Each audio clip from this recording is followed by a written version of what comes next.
Good day, good love and good light, illuminators and way showers. Thank you. Once again, is in divine grace, gratitude, honor that you join all of us today, me, Bree, Dave, hi AJ, and all of you who are out there with us sharing this day in this way as we celebrate light language, as we share our expressions and how we apply, embrace, enhance, expand our lives, our experiences through this beautiful language of the souls, of all souls of source, the what I like to call the song of source, and that each of us have this beautiful, unique verse in this beautiful multidimensional symphony of source. And so it is once again a delight. Thank you all for being here. And I wanted to thank all of you for your well wishes last week. Thanks for all of your patience as Bree and I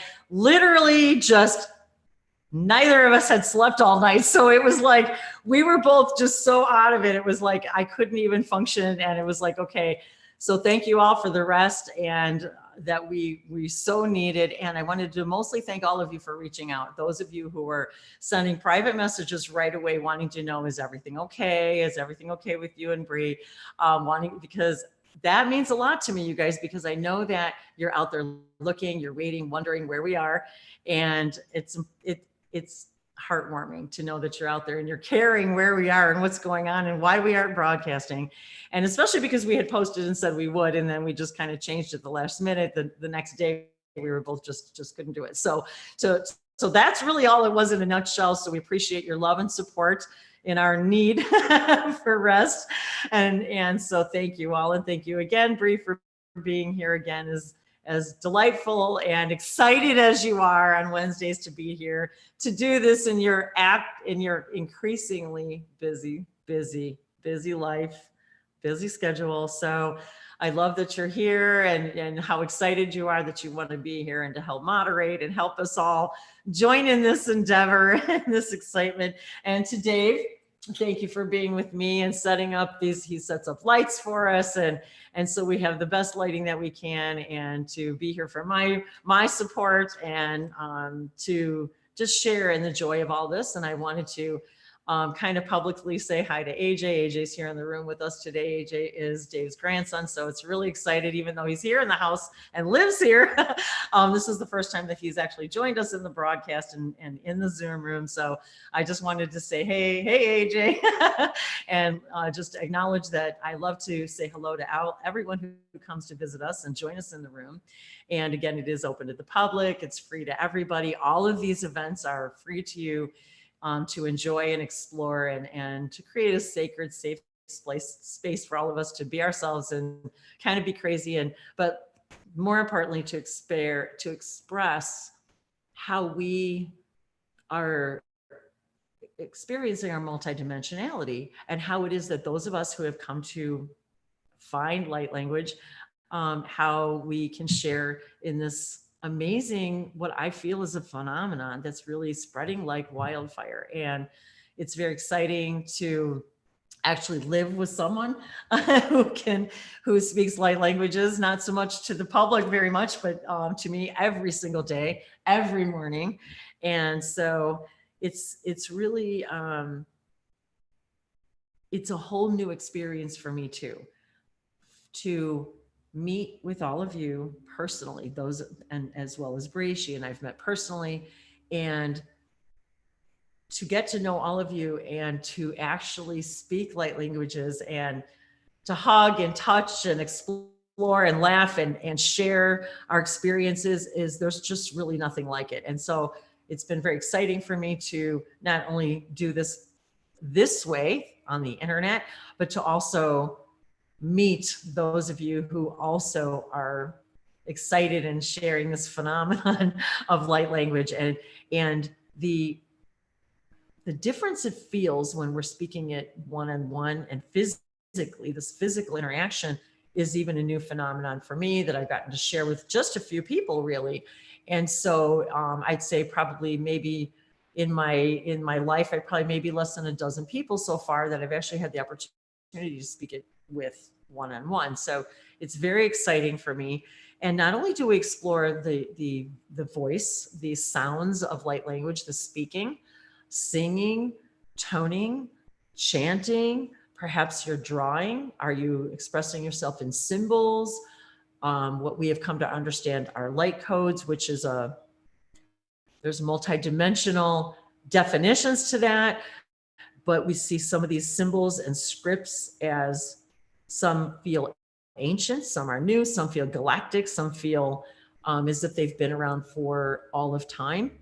Many of these symbols are expressions from other parts of ourselves, other star systems. So we invite all of you in these hangouts in these webinars to bring your work. If this is something you're doing, are you drawing? Are you singing? Are you doing any of these things? Also hand signing. One of the things that I began when I started speaking light languages was I began to start to feel information coming through my hands, not just healing, but I right now I'll call it galactic information, angelic information, energetic information that changes the energy in the room, in the environment. It changes water, it changes anything I intended to. And yet it's also feels like a universal language that comes from somehow inside of me. Do I know what I'm signing or saying? Not really. But I can feel the reception on the other end.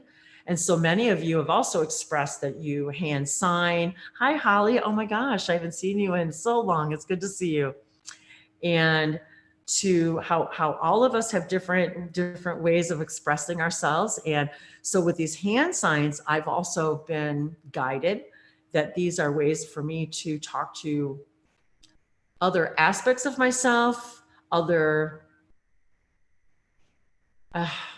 beings, other races of beings that only communicate this way. When I say this way, sometimes all they're seeing is the colors in which surround the energy in which I'm moving. Even if it's colors I can't see or you can't see, they're there, they can see them. So maybe what they're seeing is not my hands themselves or the movements, but what they're seeing is the result of that energy. And I've also been, hi Beverly, good to see you again.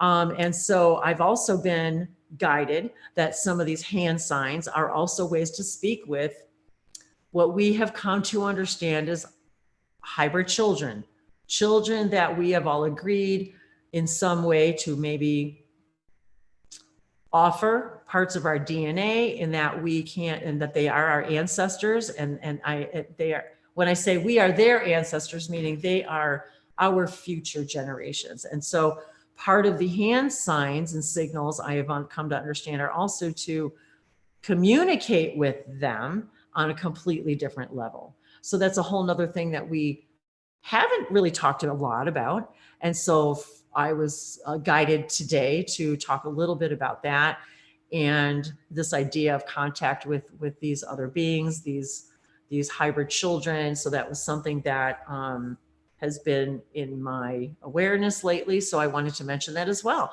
because it's something we don't really explore. And light language is also, I believe, a way of connecting with those other aspects of ourselves, such as these beings that are our future generations, if you will, and the messages I've been receiving about those sorts of things, about future generations and the preparation for the children coming here to Earth, and how we, as we share telepathically our everyday lives, what we're doing when we go to school, we go to work, when we eat, we get up, we go to sleep. If we are actively, and this just isn't just for the hybrid children, but all of our guides and our angels, all of us, all of them are learning from us, and all of that is learning. And we too are teaching them what it's like to live on Earth, what it is like to live in a third dimension, in this density, and to how light languages apply to that. How do we use them? How does that change who we are? How does it change our DNA? So all of these things are things that we like to explore in these webinars and offer a place for all of you to come and share these things And I was trying to think if there's anything I left out. And there's a lot of other ways that I share these things on in my YouTube videos. If you're new to the channel, thank you for coming. My name is Wendy, and I've got over 1,000 videos of all different kinds related to light languages and light codes and chakras and expansion and awareness and consciousness and channeling and so forth. So hi, Beck, good to see you again too. And so thank you all once again for being here. I've already said hello pretty much, I think, to everyone who's joined us here in the room. So hi, Bree, I wanted to say hi. I didn't get to see, haven't gotten to talk to you for a little while. So if you'd like to say hi and maybe interject anything and let everybody know how they can join in our Zoom room today, if you'd like to interact with us, and of course on YouTube as well. And so, yeah, go for it. Okay, great. Hi, everybody. You can join today by going to Wendy's website. It is languagesoflights.com and clicking on the blog section. So that's where we post the information about upcoming events. And for each Wednesday that we do these, we have the information on there. You can click on the join link on that post for today to join the Zoom room with us. If you would like to participate, you can keep your camera on, your microphone on or off. Either one is fine. You can type in the private chat here in the Zoom room with us.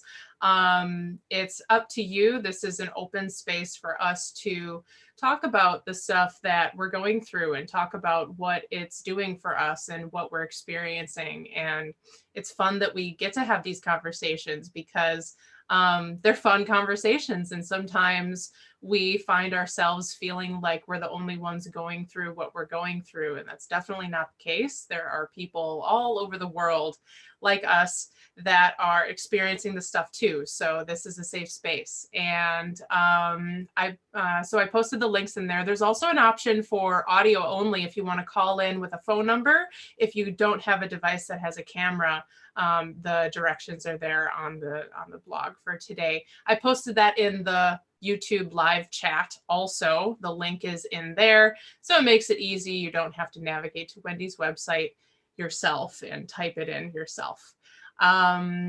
So I think that's all for how to participate. So how did you want to start off today, Wendy? Well, today I actually wanted to start off with something that I do share relatively frequently on my channel. If you're familiar with my channel, and if you're not, one of the first things that I became aware of, as I've mentioned many times in these hangouts, is the symbols that began helping to me unlock my own awareness of my multidimensionality, my connections to, say, my ET families, my angels, my guides, and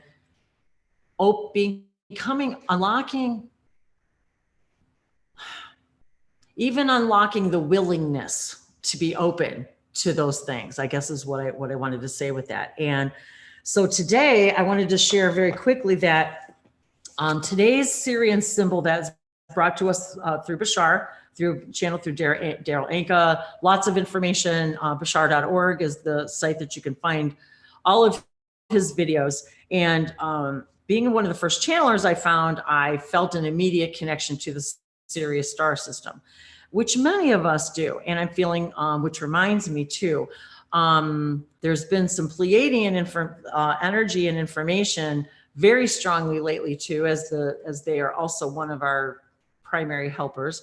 So there was something I didn't want to forget to do. So Bree, if you wouldn't mind reminding me, or Dave, I have a question in my email that I wanted to address today from someone. And so I thought today would be a good day to address that because it has to do with information I received about unlocking and connecting with these other entities and beings, which has to do with symbols.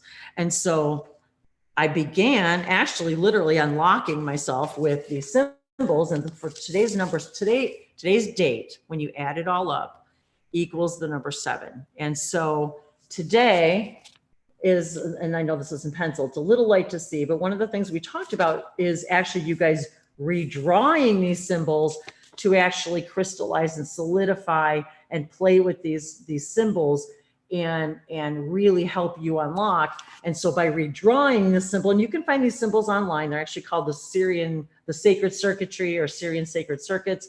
They're open to the public. Anybody can find them, and you can use them. And there are videos. I have links to Bashar's events that he discusses how to use them and so forth.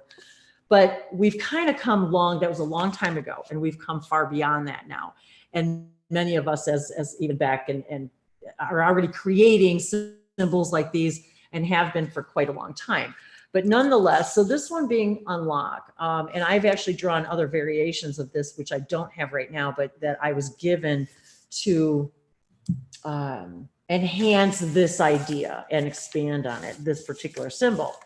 And so this is using these symbols and redrawing these symbols helps us activate these things within us. And the Syrians are our guides. They helped us understand geometry, sacred geometry, building the pyramids. And there's a lot of other things involved with that. And one of the things I wanted to share with you was back on February 1st, which also equaled to 7, I was given a message briefly that said, and it was about unlock, and it said, unlock the light within. And I had to laugh because it said, unleashing the rebel releases resistance to itself. Now, I thought that was kind of interesting because of the way that they worded that. And so, unlock the light within, unleashing the rebel releases resistance to itself. And how many of us resist our own little rebel inside, right? We're all afraid of breaking out of the mold and being a rebel and being different. And that was one of the things that, even starting this YouTube channel, was one of the things I felt like I was being a rebel, because nobody knew what it was going on in my life, and I was doing it scared and doing it anyway.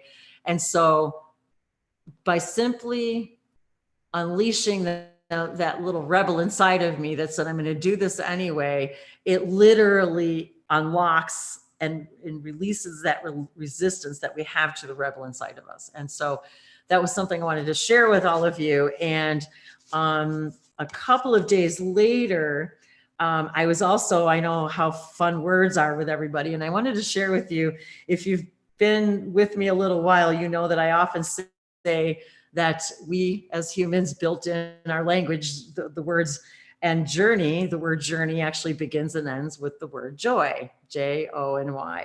And so it's funny how we play with letters and words and sounds. And and maybe somebody's already figured this out, and it was just something that I saw the other day, and they showed me, because it was a relatively challenging day. And they said to me, did it ever occur to you that the word change is actually within the word challenge, and that there is always change within challenge, always change within challenge. And so I thought I really wanted to share that with you guys. And actually that day was on a day that equaled 9, but it was a 222 day. It was 2/12/2020. So it was just a short time ago. And so that also kind of played into a lot of these other messages that I was getting, because with these challenges, we forget that this is why we came. We came for challenge. We're multidimensional beings. We can do whatever we want up in the other realms and other dimensions. We can play with matter and sacred geometry, and we can create things and planets and galaxies, and we can do all of that stuff. We're gods and goddesses. So we can already do that. We came here to make it hard and to show people how you do it the hard way, you know, how you come to this density and then come up from that, like the lotus, you know, because the lotus needs the mud, you know, to come up. And so it was funny that day that I was just reminded that with every challenge is change. And actually, if we think about it, I don't know that any of us really have experienced change without challenge, even if it's an inner challenge, you know, even if it, you know, so in that respect, I just thought it was interesting how we leave these breadcrumbs for ourselves in our own language to remind us of these things. And so I just thought that it was interesting how all of these things come into play when we're listening to our higher selves, when we're applying And when I say applying light languages, sometimes it's just a matter of just saying them or speaking them or singing out loud or just going against everything that we're, what does Crayon say? Forget everything you've ever known ever, forget everything you've ever known. And Pam, oh my God, Pam's here. Oh my God. Hey girl, you guys, I have to say hello to my friend Pam. Pam, Pam actually lives in Tennessee. I met her when I lived in Tennessee right before I relocated here to Florida. And we literally just became immediate spiritual buddies and best buddies. And I am also delighted to say that Bree also, when she came to Tennessee, got to meet Pam and hang out with Pam. So I'm really excited that she got to be here today. And she has sketchy internet, to say the least, in Tennessee. So it's been a challenge for her to be here. So I just wanted to say hi, and I'm delighted that she was able to come. And so yeah, we'll let you say hi in a few minutes, Pam. So yeah, I just wanted to say hi to everybody in the room, and I want to say hi to everybody in the chat. Wow, I love that so many people are out there hanging out and chatting, and I love how you guys chat with each other and building our little wolf pack community here. So hey, Daniel. Oh my gosh, hi Daniel. So Daniel says today's 7, tomorrow 8. The 2/20/2020 Syrians, Arcturians, Venusians, Alpha Centaurians. Hey, there's a lot. Rebel, judge of changing. So there you go, guys. I love it. See, I love it. Hey, Katie's Angels, Lila. Hey, guys, thanks for being here. I was looking to say, hey, Michelle. So everybody else seems to be here in the room. And so I wanted to share with you guys something that part of light languages helps me unlock, and something that I haven't played with in a long time that I really wanted to share with you, because I don't really do this very often. So one of the things I like to play with is haiku. And if you're unfamiliar with it, it's a 3-sentence structures, but you have to adhere to the 5-7-5 syllables. So each line has to have 5 syllables, 7 syllables, and 5 syllables in each of 3 stanzas. So the other day I was speaking some light languages, and there was some information that started to come through to me. And all of a sudden I just started counting syllables and started coming out in haiku. So it's, and I say it reads because it was as if I was receiving it, rather than, it wasn't like I was saying, oh, I'm going to sit down and write a haiku poem and I'm going to make it up. It was like it just sort of came to me. So they said, there is sound in light in which the divine travels, the language of love. Sea of harmony, where all consciousness exists, we are waves of light. Symphony of source, its chords strike deep within us when we sing our truth. Igniting the fire, sparked by imagination, your creations burn. And following that, I started, let's see what day, I don't know if I wrote that on the same day. And then following that, I started receiving sets of symbols, some new sets of symbols, which some of them are going to be utilized in a new way. That's something that Dave and I are working on. And so some of these symbols started coming to me because I started asking for particular symbols. And this kind of goes back to when Bree and I first met, when she and I talked about, when you receive a symbol, do you get a specific meaning or word? Like, for example, and then how do you use that symbol as an intentional tool? So many people ask when they're receiving these symbols or getting these symbols or scripts or whatever, well, what do they mean? Is it a word? Is this a sentence? Is it? So there are many things, and many times I've actually been guided to explain how some of these are Akashic records, say for an entire civilization, or perhaps it's an entity making its acquaintance, or perhaps, so it could be many things. There could be an entire like an encyclopedia volume filled with data information, like codes, if you will, all in one symbol. And so when we're receiving this information, there isn't always one answer. And what's interesting too is I found some of the symbols that I've drawn are symbols that are the same as maybe some ancient symbols, maybe the same as some hieroglyphs, maybe the same. I noticed that there were symbols the other day that I had written over and over again on pages that then I ended up seeing in the movie, The Fifth Element. It was like, okay, oh my God, I've drawn those. Oh my God. Like, oh my God, like I'm her. Like, and she speaks light languages, you guys, oh my God. So,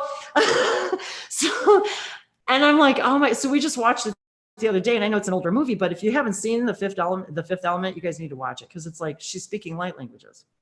And what does he say when she asked the priest, or he asked the priest, what language is she speaking?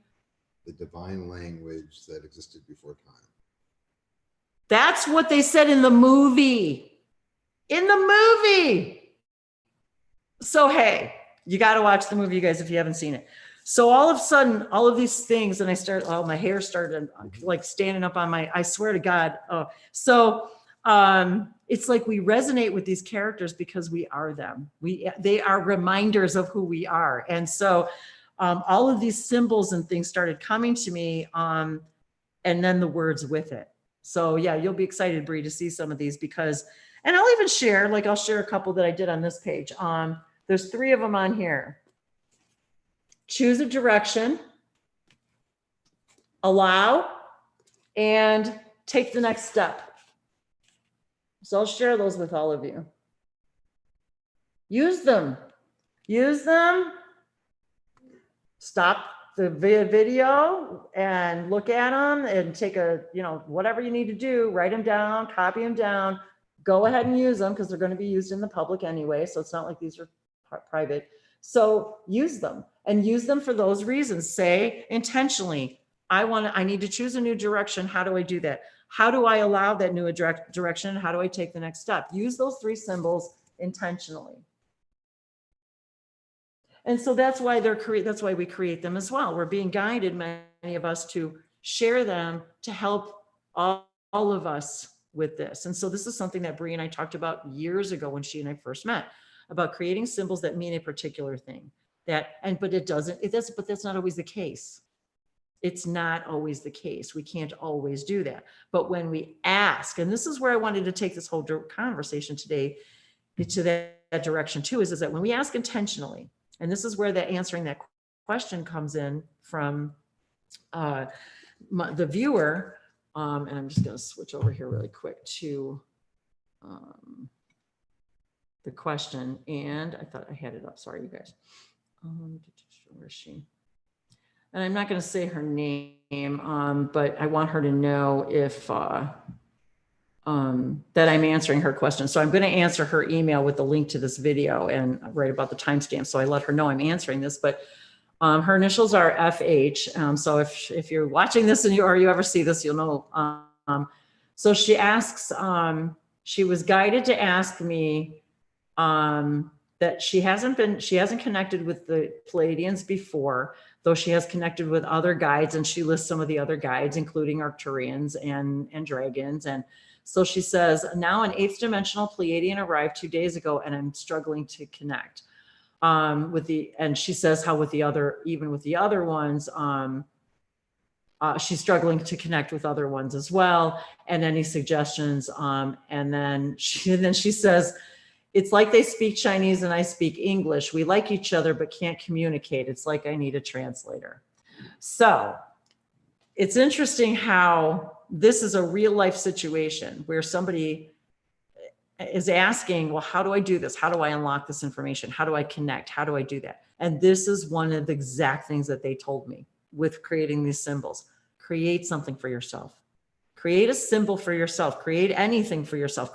Hang a picture on the wall. Use an object, use a crystal, use something, use the number 8, use things anything that allows you to intentionally use it as a tool to connect will work. It doesn't matter what it is, as long as you're using it intentionally. I've used all kinds of strange objects to connect with all kinds of different things, including the Sasani, the Shikani. And so, one of the things I used to connect to the Sirius star systems were these symbols specifically. And I said it intentionally. I want to connect with the Sirius star system. How do I do that?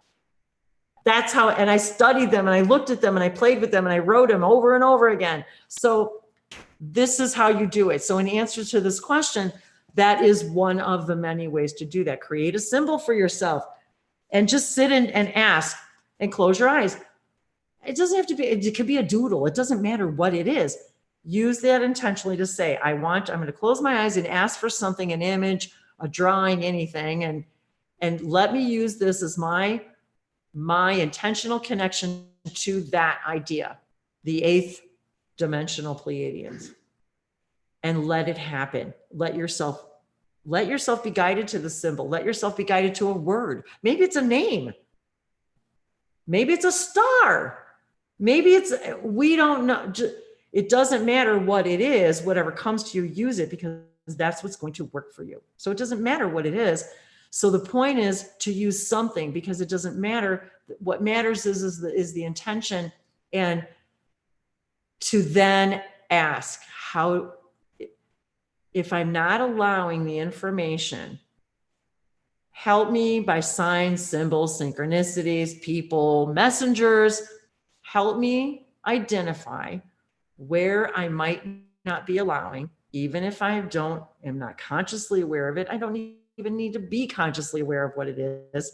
Just allow that information to flow through to help me facilitate that communication. So it's an intentional bridge. That's really what it is an intentional bridge. And so, and another thing that we've talked a little bit about, which we're going to get a lot into in the weeks and months to come, is using physical things, relics, as intentional bridges to these other parts of our consciousness, to activate these things within us and the parts of ourselves that are wanting to be heard. They want to be seen. They want a voice. And so there's a lot of this information that's locked up in all this stuff. And just by us utilizing it, we do it all the time with crystals, and we don't think twice about it. Those of us who begin to enjoy using crystals for that idea, then we don't think twice about using crystals to talk to things or to connect. Hasn't the seer always used a crystal ball? We don't really think about it that way, but it's like back in the day, they used the crystal ball, right, to get information. So we've just expanded on that idea. So with that said, I wanted to see if there was any comments or questions, first of all, and then maybe just share I thought maybe we could even share some light languages to unlock this stuff for people. Part of what we do here in these Hangouts is we share our experiences, maybe with light languages. Even if you don't speak them, maybe you'd like to share what happens when you hear it, or what happens when you meet somebody. Like Pam, for example, had never really met anybody that did this kind of thing, and yet she also had said to me a long time after we met, one day she finally said, "Oh, wait, my sister said she speaks in tongues." And I'm like, it's the same thing. So, but the experience of that idea is different and can be different. And this is why we don't always, it is different. The experience can be different. Okay, let's just kind of put it that way. And that's not the direction I necessarily want to go with this conversation. But the point is, this is not old stuff. I mean, this isn't new, it's old, but it's the old coming into the new age of Aquarius. And because we're aware of ourselves multidimensionally now, we can see that idea in a much, much larger, broader perspective. So yeah, so with that said, yeah, Bree, go ahead. If there's any questions or comments or hands raised, if you guys want to talk or. Well, yeah, Beck had said thank you, that she really needed to hear this today, what you've been talking about. And I think it's fascinating, this whole conversation, or everything that you've said, because that was one thing that I remember sitting down with you and being like, okay, you got this symbol here. How am I going to put this up online with a word in English language. What can I say? And you're like, I literally don't know what to tell you right now. I don't know what to tell you because it's like, can we? It doesn't always work that way. Right. Let's break down this multi-dimensional concept that's impossible for our human brain to understand into just a word. Just one word. And like you were saying, sometimes we can, sometimes we can't. Sometimes a symbol does have a very specific meaning, but it totally depends. And so this has just been fascinating, really, really cool stuff you've been talking about. And those two symbols that you wrote at the bottom too, it's interesting because they look like they have an energy that I haven't seen you bring through in a while. Exactly. I know, it was very different. Yeah.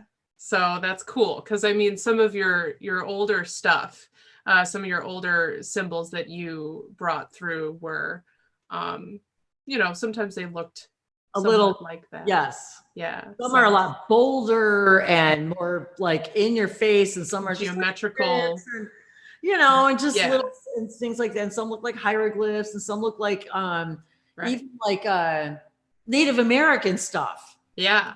Yes. And that kind of stuff, so it really varies. What I thought was really cool too. So you said the name of the movie is The Fifth Element. Yes. So I've started to keep, and I want to maybe we can put this up on your website. I haven't even had a chance to talk to you about it, but I've started to actually take photos of symbols that are depicted in movies and TV shows. Well, that's really funny. He and I have been doing the same thing. So that's really weird. That's cool. Yeah. So I remember there was that one show I was watching, Farscape, and the guy, oh my God. The guy has he was downloaded this quantum information, this knowledge about time travel and quantum stuff, and it was locked inside of his brain, and he ended up not for spoilers, guys, but I'm going to talk about it because I think it's really cool. He ends up it gets extracted out of his brain, and he's seeing it in this floating field of these multidimensional symbols that are floating around him.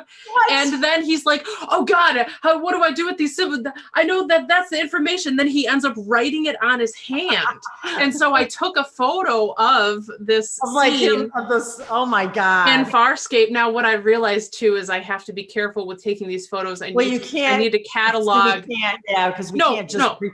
No. I'm not talking about that. I'm saying I need to actually name what episode and what series it is. I understand what you're saying. Yeah, because I was also watching The Dark Crystal, the Netflix remake of The Dark Crystal, which is amazing. I think it's amazing. They did an incredible job. And they use puppets and everything. I mean, what looks like puppets, they really tried to make it look original, like Jim Henson. I think it is Jim Henson. Anyway, talking about Jim Henson a lot today because that's Farscape too. But same thing with the light language symbols. And so and then I realized they were showing them so often. I'm like, I have all these photos now of all these symbols. So I think it's a cool way for us as a, let's say, community of light language linguists to collaborate together and to find this information together and be able to compare notes. Hey, you straight up said that you have written symbols that were in that show, that movie, The Fifth Element, right? Yes. Element. Yes. So this is to me, it blows my mind, and it makes me want to gather people all over the world and just have a sit down and be like, the stones, the stone replicas of the stones with the symbols on them. And I couldn't even believe it when I saw them. I'm like, and it was really weird because I realized I had already seen the movie when I watched it, and I realized, oh wait, yes, I did see it. Okay. But then I'm asking myself, well, wait a minute. Did I write them because I had already seen them? But it doesn't work that way. It was I couldn't believe it when I saw it. I was like, I have a whole page of those symbols of that tattoo she's got on her. And I'm like, what? Oh my gosh, that's so I was cool. like so blown away. And it Yeah. was the weirdest part is watching the movie too. It's almost like, oh my God, that's me. Like it's just the weirdest thing, you know. It's like you feel these bits and pieces of all of us in all of this stuff. And when you said Jim Henson and the puppets, the Muppets, you reminded me of something that I wanted to remind everybody that I just mentioned to somebody else the other day. When we're working on a creative project, we can ask for help from them, like Jim Henson, like those who have created these wonderful things, and those who have transitioned, like Jim Henson, who we can say, if you think he's done creating, no, he wants to, it's part of his soul. So when we say, I want to do this thing, I want to write this project, I have a screenplay, I want to write a book, when we ask the guides who are excited about doing this stuff, we literally unlock this part of ourselves that literally gets information from all of these beings who are excited about giving their 2 cents to your story.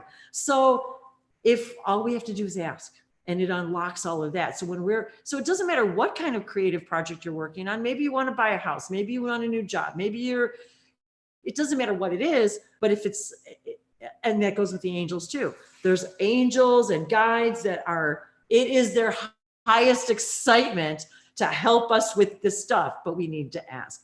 So when you said that, Bree, it reminded me to ask for that, because we talk about this Star Wars, Star Trek, Farscape, all of these, where do you think they got these ideas to write this stuff to begin with?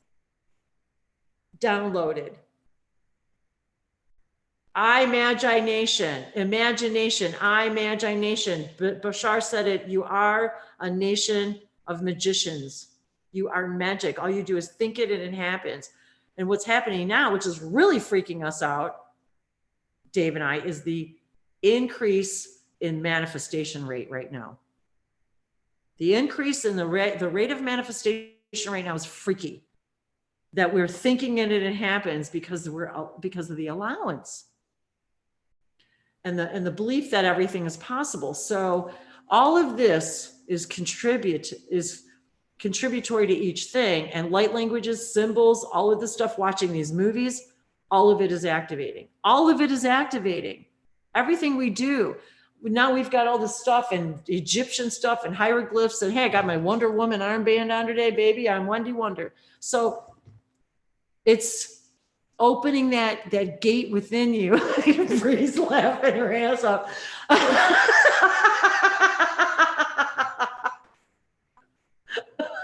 I'm not WW for nothing. So hey. So hey, I've always said Wendy's World of Wonder, so why not? And Wendy Wonder. Literally. And I just watched Wonder Woman the other day. So oh hey. my God, that's so perfect. I clearly need to watch it now that you're wearing that armband. Yeah. So, and this is the thing. We're re-embracing our God and goddesses, right? We're remembering who we are, and now we're having fun with it. We're being joyous on our journey. We're letting that rebel loose and saying, you know, let's release the resistance to that rebel within us. But you guys, I'm not talking about running amok and being, what I'm talking about being in integrity, but being yourself to the fullest you can possibly be. That's what we're talking about here. Yeah, like breaking out of the Yes. human programming and conditioning of, you know, the old paradigms that have kept us small and locked down and suppressed and controlled and confused. And now we're like, wait a minute, we don't have to do that. Trisha, I had to say hi to Trisha out in the chat. I haven't seen her in ages. Hey, you guys. Oh, look at all the new faces. Hey, you guys. Love you guys. Hey, I just wanted to say hi to everybody and all the, oh, so good. Hey, Maria. Hey, Trisha. Hey, Angela. Hey, Roman. And what is that? Cymatics of Divinity. Oh my God. I love you guys. You guys are awesome. Hey, Daniel. I just wanted to say hi to everybody. I was seeing all these new faces, and Trish, I haven't seen you in ages, so I'm glad to see you. I've been seeing you here and there, but I haven't spent any time on Facebook lately. But so anyway, good to see you. I love you guys. So I digress. Anyway, thank you, Bree. So yeah, isn't this amazing how all of this? Oh, and I have to laugh because I've got my Ankh here in front of me here too. So here's just another little, look at the symbols on here. I mean, seriously, you guys, if this doesn't, I mean, if this isn't light language, I don't know what is. It's like, so anyway. It's fascinating. It's fascinating. So I want to actually, just to wrap up this current, yes. just talking about seeing symbols out in the world, in movies, in TV shows, in books, in people's artwork. There are so many artists all over the world who are actually channeling light language and don't even know it. And they end up eventually, some of them finding out that light language exists and finding somebody like Wendy talking about light language. And then they're like, wait a minute, maybe I do that too. I've been doing this all my life. Yeah. And so what I think is a really cool idea, and this is why I wanted to talk to you about this, Wendy, so I'm doing it live on air now, is to build a place on your website for these symbols seen out in the world, in the public eye, to be posted, and with where it was found from, to and credit. Hey, we should open it up to the public too, to you guys. That's what I mean. Yeah. So they could submit it. Share it, send a picture, share it, so that we can start comparing notes all over the world. Right. Because this is, I think that it's, I've felt for years that it's important for, I mean, maybe for obvious reasons, but just also for people to be able to see that, like, this is a real thing. And like the asemic writing and the glossolalia and all of that is something that has been understood for a while and has been known. And like you said, speaking in tongues, people have tried to go in and measure these people's brain waves that are speaking in tongues, and they're finding that it's lighting up different parts of their brain than speaking in English or their native language. And I remember hearing that back years and years and years ago, before I knew about any of this stuff. And I remember thinking, what? How could these people be speaking, babbling in gibberish, and it's actually coming out of the language center of their brain somehow? I swear it was something like that. I'm not telling the exact details here, because this is so many years ago that I heard about this study being done, and I hope that I can find it again someday. And if any of you know about any of these studies, please let us know. Email Wendy, languagesoflights.com. So to wrap up what I was going to say, you guys can submit places that you've seen symbols posted, or it's one thing if it's posted online and somebody's doing it consciously, but I'm talking about in a TV show, in a movie, in a book. If there are symbols in there, we would like to be able to present them all in one place. And I have a collection. It sounds like Wendy has a collection. It's really cool, right? Because I think that there are like messages in these things for us. And by us coming together and having this knowledge and information and talking about it, I feel like it's if anything, just a really cool, fun project. And he's grabbing something I wanted to show you guys really quick. I'll have him hold it up really close. Yeah, I'll hold it up here. And this is the stone. This is a replica of the stone found at Roswell. Yep. And that is actually a crop circle, correct? Also, well, it has been since seen as a crop circle. I don't know how well you can see this because of the lighting, but I mean, if I'm turning it correctly, if you can see the because it's raised. And I don't know how large was the stone, the original. Do you remember? Think it's only a little bit bigger than that. Okay. So I don't know if you guys can see it close up, but so this is interesting too, that Roswell, if you're familiar with Roswell in the United States and the crash at Roswell, well, this was found outside the crash. Yeah, I'm sure you could. You can probably Google it. And I think it was, I want to say it was probably like an Ancient Aliens episode 2. Oh yeah, that's right. A guy was walking around Roswell looking for UFO debris not that long ago, and happened upon the stone and it had certain magnetic qualities. It was tested. Oh, that's right. Yeah. To see if it was, if it could have been man-made, and they determined that they didn't think it was a man-made stone, but I was able to find a replica. So we have a replica. So we have a replica of that too. So there's a symbol on it, and the symbol, obviously it means something. And sometime not too long ago, I guess crop circles started popping up with that same symbol. So isn't that something, you know what I mean? So that is so fascinating. I did not know that there was a symbol found there, and the fact that, I mean, that gets into a whole nother conversation. I mean, crop circles. And even talk about TV shows. I was telling Dave, I used to watch there's a TV show in America called Roswell, and it was about a brother and sister who were aliens that landed in a crash. And the whole television show was based upon the life of them meeting this girl who hid them from the public. Did you watch that? Yes, I watched the whole series beginning to end. Was that the recent one? No, it's old. It's I forget when it ran. I just looked it up not too long ago, but it's actually called Roswell. I think there's a new series. What'd you say, Beverly? Did you say, Beverly? Must have been about 15 years now, Roswell. Yes, it's been a long time. Yeah, the show was old. It was, and they were just, and the show, they were teenagers. I mean, they were teenagers that crashed, and they crashed as teenagers, and anyway, so, but it was very interesting. Wow. It was. And I loved the show.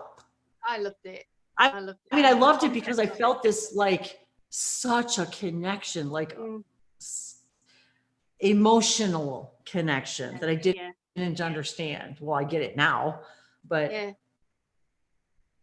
so all of this, including the Egyptian stuff and all of it, I even said how activating just having the Egyptian stuff here in the house and these relics and things that just they're activating things in me and helping me see other parts of myself I've never accessed before. I've never unlocked.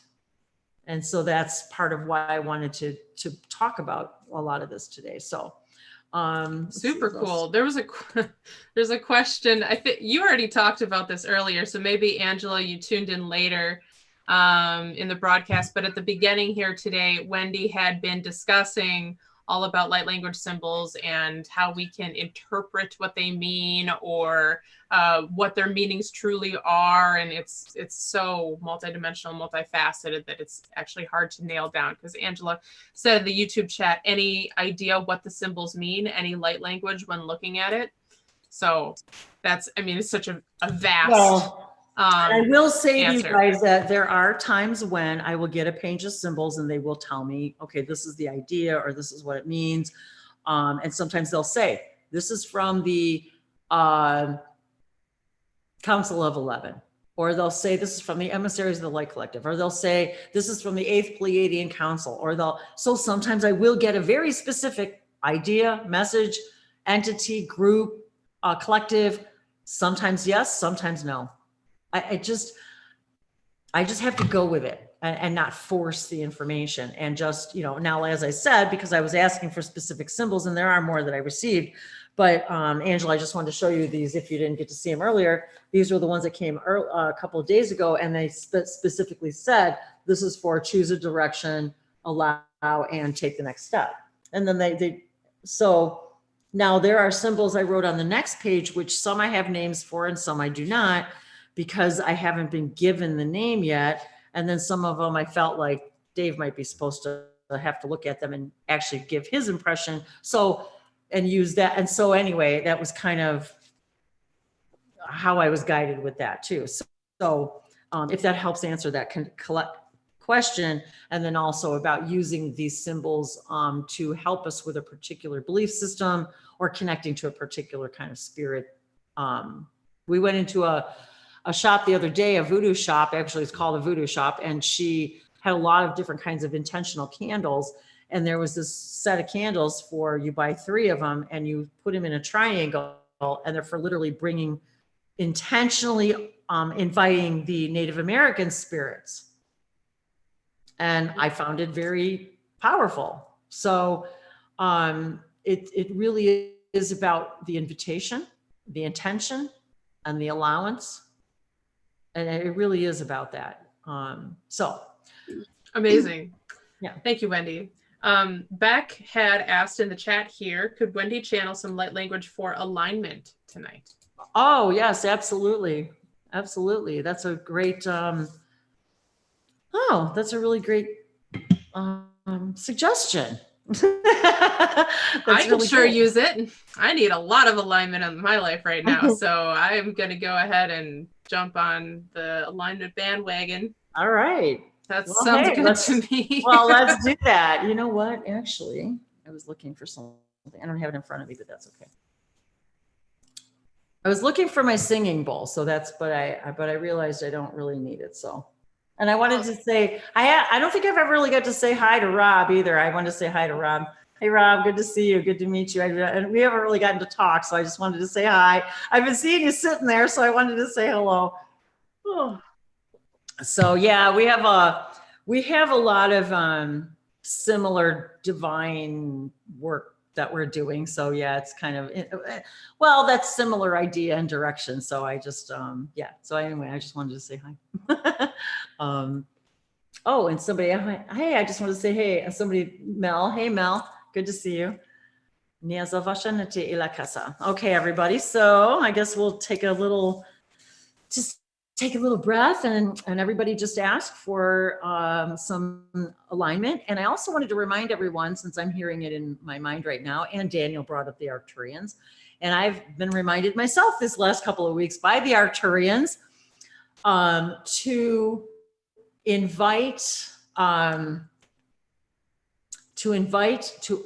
ask to be sent to the Arcturian healing chamber whenever we're feeling a little out of balance. And all we have to do is ask, I would like to visit the Arcturian Recalibration Center. And that's all we have to do is just ask. And we are either, when I say taken, I mean, it's like our light body, but it happens when we need it the most. So it could happen during your sleep. It could happen immediately that second. But that is something I wanted to remind everybody that we can do, and to remind everybody to ask for that if you're feeling a little discombobulated, maybe your energies are a little out of whack, or you're just feeling a little out of alignment. Sometimes I forget too to ask. And it literally helps us recalibrate our system and kind of, there's a lot of layers to it, and there's a lot of crystal stuff, ideas going on there, and a lot of sacred geometry. So there's this, it's like a chamber, but it's a multi-dimensional kind of experience that you may or may not even be consciously aware that you're even there, but you may get visions. You may get visions of being someplace when you ask, and each person is going to experience what it looks like a little differently, depending on what it is that your belief system. So I can't say to you, well, this is what it looks like, because it's going to look like different to all of us. So each of us are going to have our very own experience and interpretation of it. So I just wanted to say that, and probably because there is Arcturian energy here. Well, of course there is. And so, and my connection to specifically a collective called the Indigo Arcturians, which are, they're non-physical beings but they present themselves to me as like a deep, dark blue, inky, purple kind of being in robes, and they're bald, but they're not physical. That's just how they present themselves to me. And in long, kind of long, dark, kind of purple robes and things. So, but they've also said, we're not physical. This is just how we present. This is how your belief system allows us to present ourselves. So their energy is also present. So thank you for asking for the alignment. And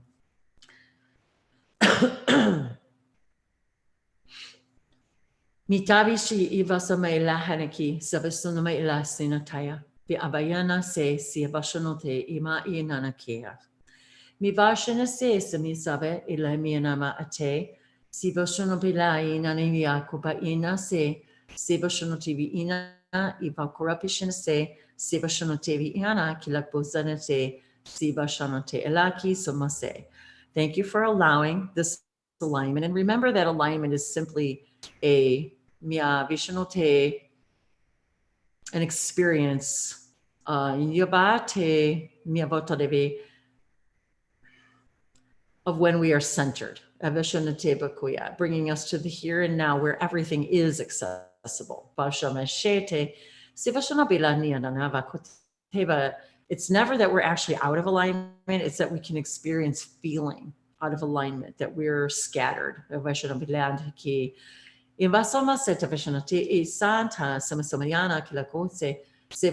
it's simply for the experience to remind ourselves that we have that power to readjust and recenter and realign into the now. Because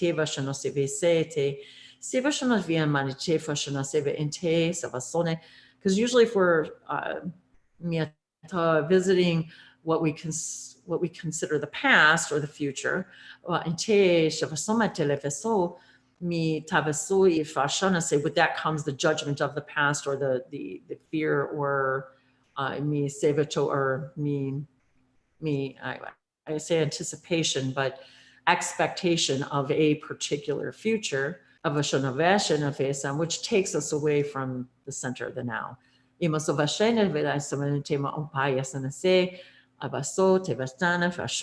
often when we're so busy, our minds want to be busy. So when we're busy asking the how, the why, the what, the where, the when, it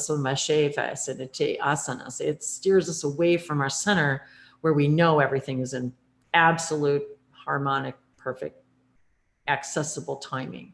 Everything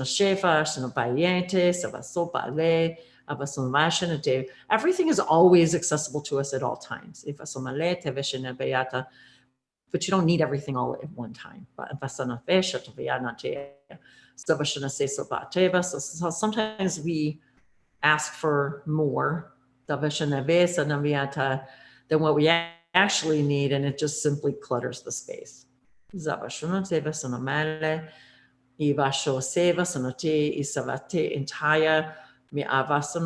the same thing happens when we are not aligned with our own truth. When we sway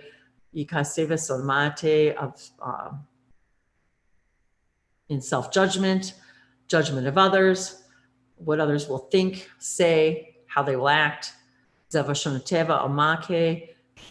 often dictating how we act, steering us away from our own truth. And now we're feeling this polarity and resistance more than ever as we become more integrated and in line with our higher selves.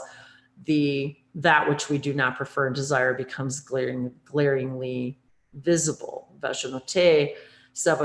sometimes that is unsettling.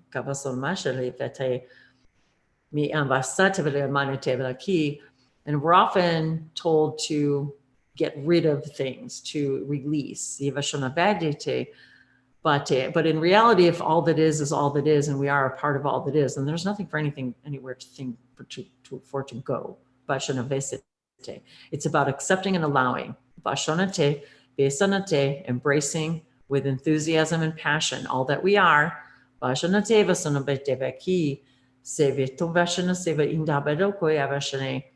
And let us find our own balance. For when we sway from that, we experience this imbalance because we're acting based upon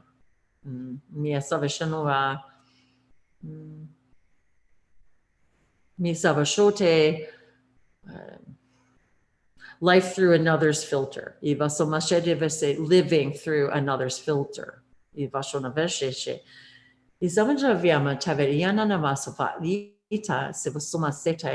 So simply inviting and holding a crystal,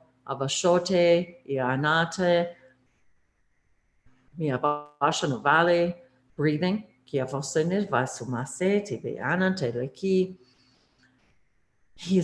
Breathing is the easiest, fastest way to realign, to recenter. And as I was reminded, to share with all of you, we're taught to pay attention to the breath. miasote, even to count, to breathe slowly and deeply. Yet, we are once again being reminded to pay attention to the space between the breath, between the inhale and the exhale and the inhale. That in of itself will realign you immediately.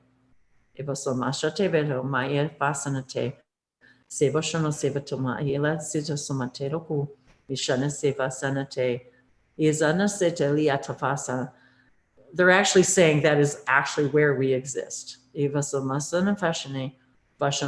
space between. And they're saying actually the breath is the literal bridge to that place. Where all things exist, where our awareness is aligned with all that exists. Sivasonase in Tavanina, Tavasopasha e Tavakote, Lahina Viasopat Kiso, Miteva Shonase, Mitavitira Ishonase, Takiela Kisa.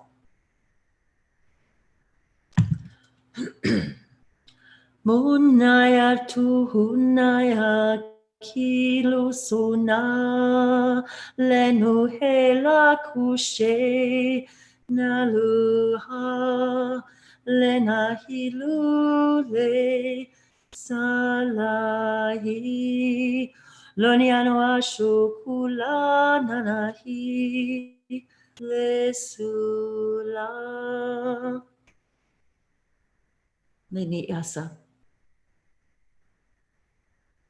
imiasa ina inana ki tevashuna miana.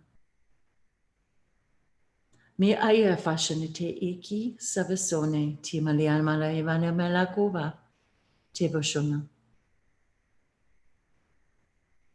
Emasi anti ki ayamani ti ki sole tavashona nera polaku pleana gelandi tevoshona sevliantariki ivaiana me soleleto.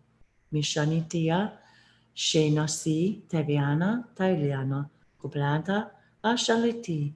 Gavliano de Abaco, Cote Hila Kisima, Samana Cote, Pahala, Simatoku, She Tiaraki, Maizena Shala, Angelico Tarave, Elahima Locose, Sevasuna, Evate, Avrameta Kese, Plauntureke, Adame Velacosa, Samashe Taikia, Samashe Anate, Vashanapale, Latu, Kamiasate, Sivashuna Tebeliano.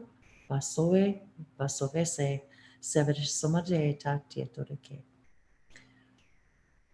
Yatoshe, Kiasana se, Tiamasate. And this aligns you with the place in which you are reminded that you are never ever disconnected, yet you are so powerful. So very powerful that you have the ability to experience complete separation from source as no other in creation may experience, but they may experience it only through you.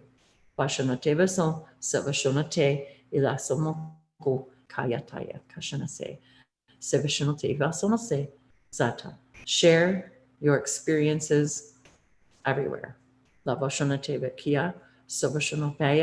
Savasonate yashate ila semoso la inate everywhere, every when.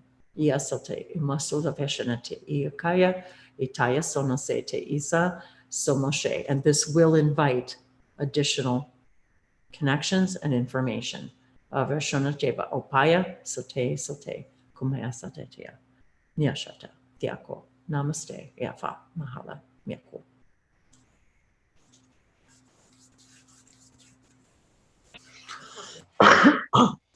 Thank you, Wendy. That was powerful. That was really powerful. If anybody else wants to say anything, go ahead. Please do offer. Oh, Liliana, hi. Hi, sweetie. I haven't seen you in ages. Yeah, she just joined. Hi. So good to see you. Hi, you guys. Hey, sweetie, how are you? I saw you guys were online, so I'm like, oh, I'm gonna join. Nice to be here. Nice to be here. I've been thinking about you too, so of course you would show up. Good, I'm glad to see you. Love you. So if Love you you guys too. want to, if you want to say hello or may have a comment or share a light language message or anything else, go right ahead. You can raise your hand or just shout out. Yeah, Beck just said that she would like to share. Okay, sure. Thanks, Beck.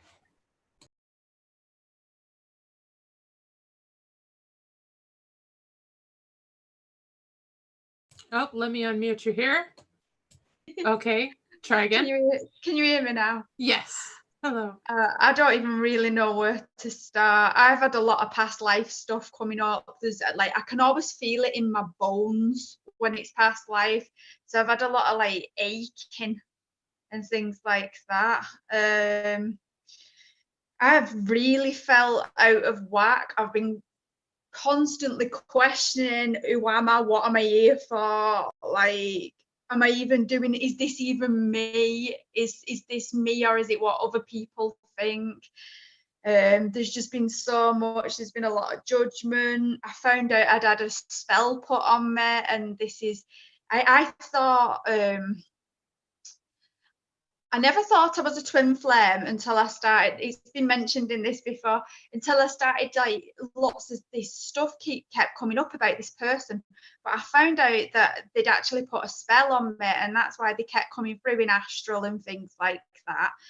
So it's kind of knocked me very much sideways a little bit, because it felt quite. It felt quite intrusive.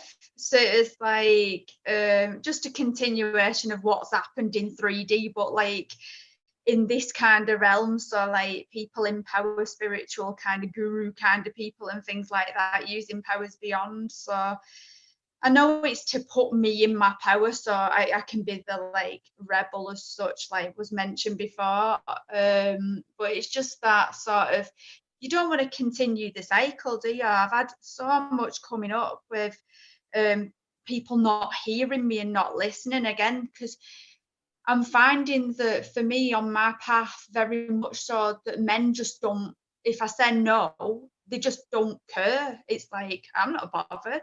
And it's just like complete dismissal. So even though I do speak my truth, it just goes completely, it's like, I don't care. But it seems to be continuous. So I'm really struggling with that, I've got to be honest.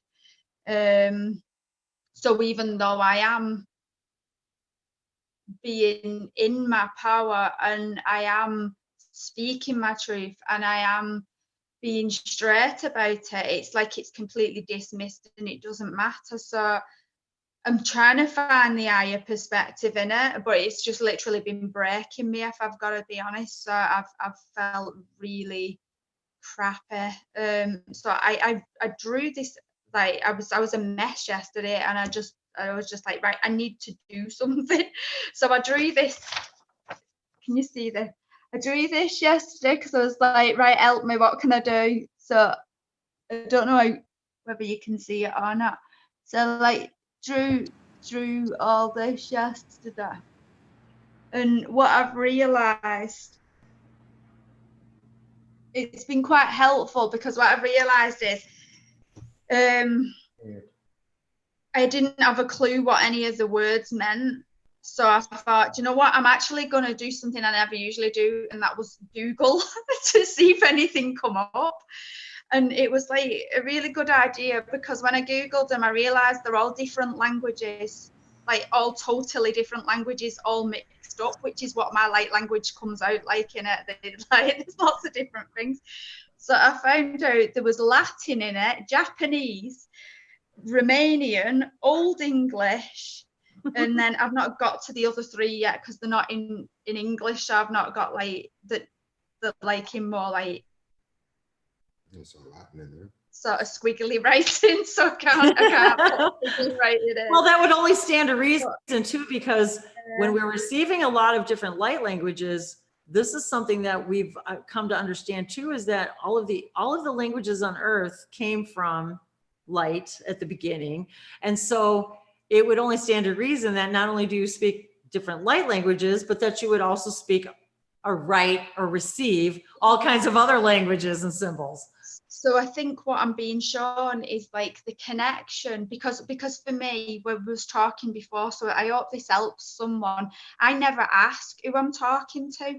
I don't bother with it because I find it can block. So even from the beginning, and I still don't bother, I don't need to know. I just allow, because you can feel, and if you are in personal sort of in a great space, you're going to get that vibration coming through anyway. And everything works together. So like, even if you're in a bad mood and you're pushing, you'll find that someone will pull away from you, and like vice versa. So even when we feel like something's happening to us, it's just responding to our energy. Everything happens for us, so you can't really go wrong with anything. So even if you was going to channel something and it wasn't like nice as such, there's a reason for it. So don't beat yourself up. There's massive reasons behind everything. It's like this spell what I would put under, complete reasons for it. It's unearthed so much what was hidden, and just made me realize a lot, because I was betraying myself, and that's why that's happened, because I wasn't listening to my gut instinct. Yeah. So the different languages, and it said it was like seize the day, and I saw you. So whoever was speaking to me was like, I saw you. So because like I felt like I've not been seen or heard. Everything that I've been doing fell through. So it's been really literally hammering me in every single area of my life at the minute. I'm being tested on all levels, and I'm like, what am I doing wrong?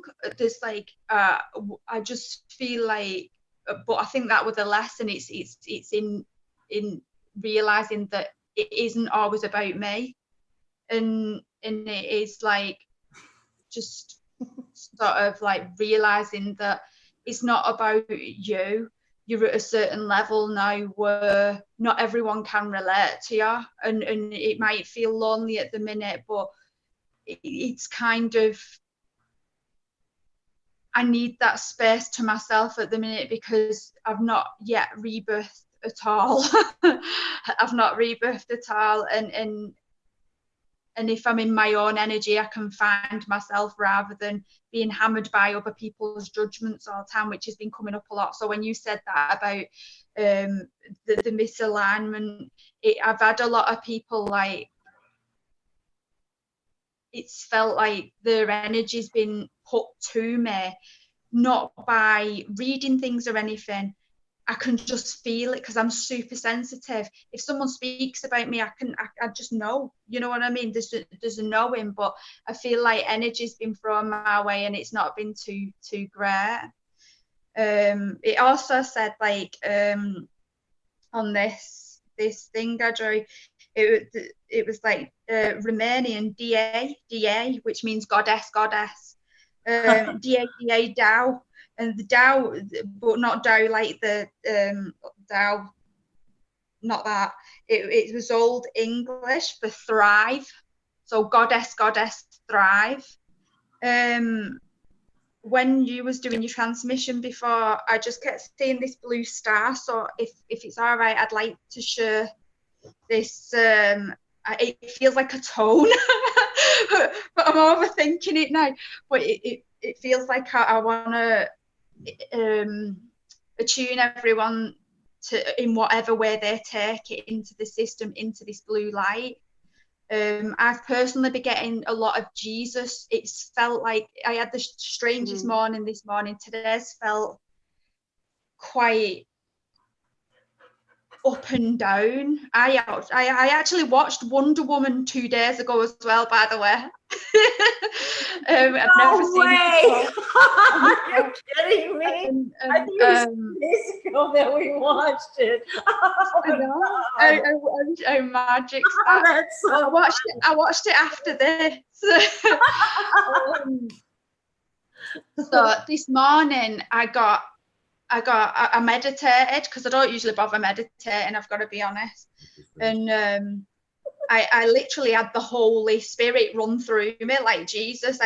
Jesus was inside me, and it was just like I needed to channel straight away because it was coming from within. Like it was like I've never experienced anything like that in my life. It was this power. It was just like, and it was like redemption. It was like this really short redemption transmission. What I just recorded it. And then afterwards, it was so strange.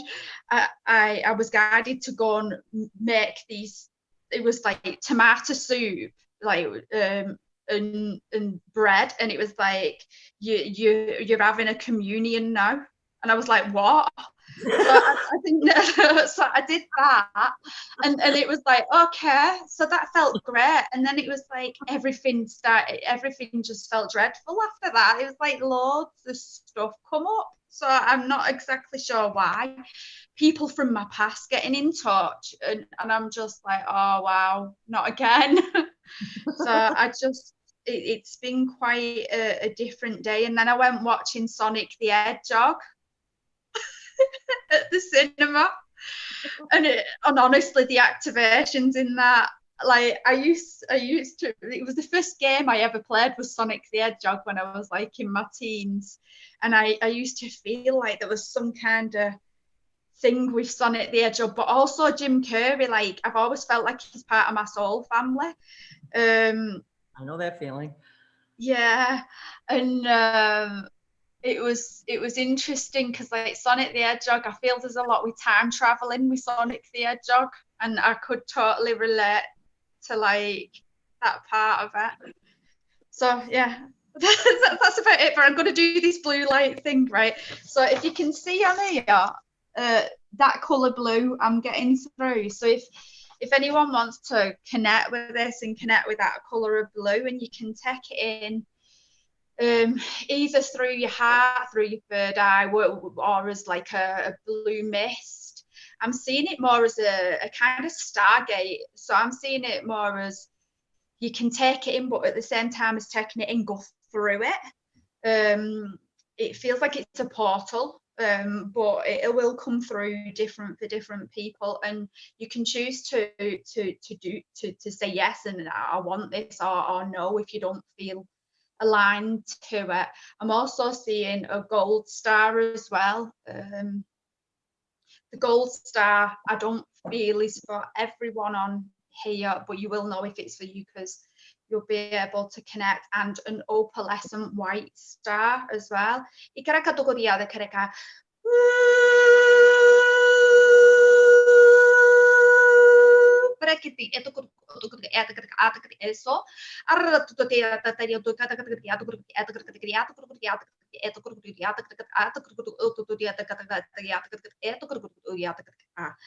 I'm seeing it as well, like above and below now, a line coming through.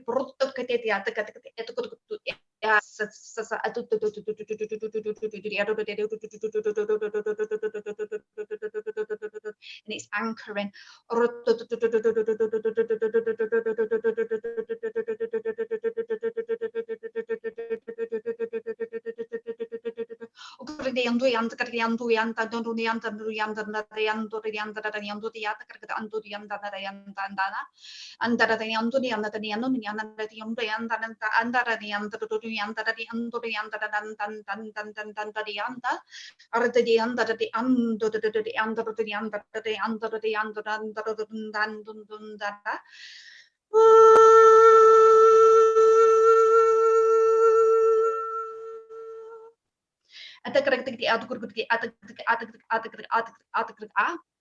I'm getting magenta through now.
Just take some deep breaths in after that. Just asking our higher selves to ground us and bring all of our essence back into our body fully. And if there is any fragmented parts, to just bring that back into the heart center.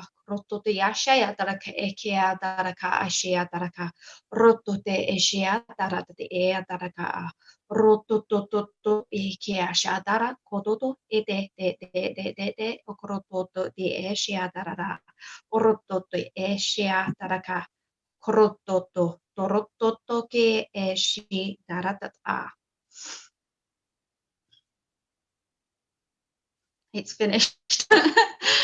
When you was mentioning about channeling before, when I've connected with the avians, the avians, they use light pulses, but like when I've connected with them, they've actually been outside physically. Like I've seen the spaceship, and they connect through like a pulsing beam of light, and that's like a bit like dashes and dots. So it's like a pulse. So they connect through. It feels like that sonic waves actually, light and sonic. I always get binary through. Binary seems to be like.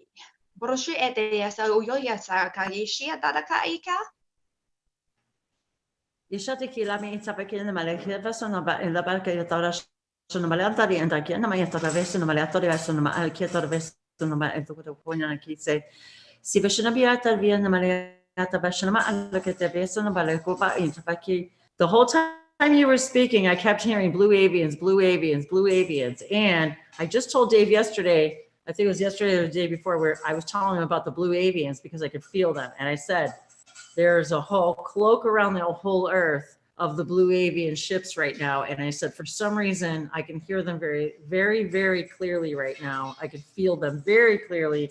And then Dave buys this deck for me, Feathered Omens, messenger birds from the spirit world. So I get this deck in the mail, and then right before we were getting ready to set up here, he says, maybe you should grab your bird deck. Just the bird deck, only the bird deck. Pull a card. Only the bird deck. So, yeah, will you pull 3 cards out of your bird deck? I feel like there's something in that. I just realized the back of the cards have 2 feathers on them. Blue feathers, and in each corner is what appears to be, it looks like a phoenix or something. Okay, well, normally we don't usually do cards, but there's a reason why the blue avians and Dave and everybody has, and then you back, and they believe blue avians clearly have messages. It feels like this relates to that gold star. These cards for some reason. And Angela, especially the second one, what comes out. I'm just seeing number 2. Like the second what comes out relates to the gold star. It's really significant. I'm really feeling that. Well, Angela says, wow, I saw a pair of owls this morning too. And Angela, owls has been, that's another thing Dave and I just talked about, was the owls. And the owls have been coming up this whole last week or two in a lot of synchronicities. And as a matter of fact, isn't this, wait, here's the book. Oh my God, I forgot, you guys. No wonder I was supposed to look at this. See, I'm all fumbling. As soon as we were just talking about it, and then I opened this brand new book. Now, this is the author's dedication, and is it Ted Andrews? He says, for Albert Einstein, which is in quotes, Wiggums, who sang and trilled both day and night while I worked on this project. This is the author's owl, his own personal bird that sat with him while he wrote this book with him. And his name is Albert Wiggums. Albert Einstein Wiggums is the name of his pet owl. His pet owl. So, and I also have 2 quill pens out of my 3. 2 of them are owl feathers. So, and one is a peacock feather. So there we have it, guys. So, okay, well, so I wanted to thank our Blue Avian guides today for this message and these confirmations for me and Beck and Dave and everybody else. So this is pretty great. And the synchronicities for Angela and the owl, you guys, we're talking higher wisdom, 20/20 vision, seeing in the dark, being able to see all around you. Pam, hi, Pam. Hey, woman. Hey, hi everyone. I'm so happy to be here. I have to show you this. So we sat down, and I'm watching you. I wrote, dearest Wendy, you blaze.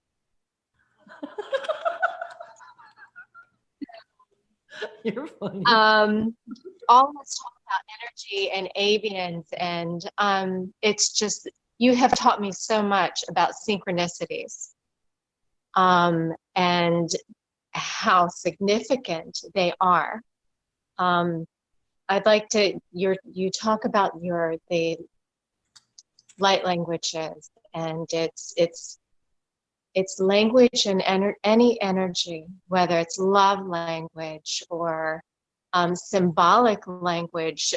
The symbols throughout time have been so powerful. There's an energy there. And when you go into your light language, I feel it on a cellular level, just as prana in meditation, or being able to touch energy, while palpating it during Tai Chi or anything. But so I truly appreciate all of the talk about energy and avians. I went for a bike ride 2 days ago, and there was a bluebird that caught my eye, and literally we sat there for moments on the side of the road just watching one another. Yesterday in one of my meditations, I had wings, and I'm not a winged person. I love feathers. I'm a tree person, but it was a tree, like the tree of life that I have hanging in the window in the yoga room. Yes. It was a rooted and blooming tree. And in this meditation, this intention that I have been setting, this almost like a negative type vision, was morphing from the tree of life, to this angel, and you mentioned a phoenix. And so these are synchronicities that absolutely stun me every day. And thank you so much for helping me to see that all these things really do have meaning, and not just setting it aside. They really profoundly affect your path if you really wake up and listen to them. Well, So I'm so thankful. well, I appreciate you saying all of those things too, because when you and I first met too, that was one of the things that I appreciated about you was your appreciation for nature. And if you guys could only know what a beautiful person and setting that Pam sets for herself and how intentional she is and how and sets the music for the morning and the way she prepares her tea and the way she prepares a meal for people. And the very first time when I went to her house, she's like, walk around the house and I want you to pick out anything that you think that you want. And I want you to set the table and go pick out your own placemats and go pick out your dishes and your glasses and make it was like, it wasn't just a meal, it was an experience. It was like, it was never in my life had I met anybody other than Dave later, like you, who makes that, it's everything an experience, because this is something I always did too. I always made a point of making the meal special and look good and present and have, and beautiful things, and just the way you set the table and placemats, and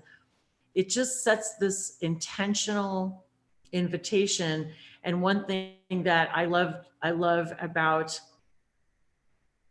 the way we are here too, and Dave is the appreciation, and even the appreciation, not just for the meal itself, but every part of it, every piece of it, every element of it, all the hands that were involved in it, everywhere that it came from, every animal, plant, the candles, the wax from the candles, the bees, everything is included in the blessing.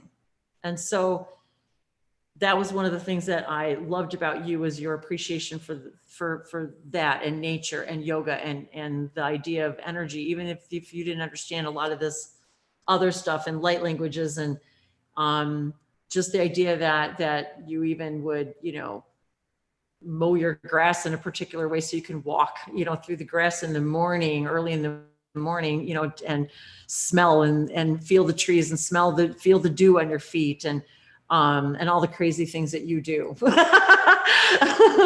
which I love. So you did a lot for me too, because you reinforced that idea of creating the scene, creating, when you said to me, I prepare my tea in the morning, and it's a ritual. It's just the whole way you do it. And that's really intentionally making the most of every moment. And that's really the biggest lesson that's really not what I want to say. It's the biggest thing that's become in my awareness, especially since November, and moving and making this transition in my life, is this is how I always wanted to live, is intentionally, moment by moment, making the absolute most of every single moment. And I swear, when we're together, it's like just even a few hours can feel like an entire, weekend, because we make the most of every moment. And that's how it is here. And Dave is very, very intentional about that, about making the most of every single moment. And I think that's where, when we talk about alignment, it's really about recognizing really everything is just here and now.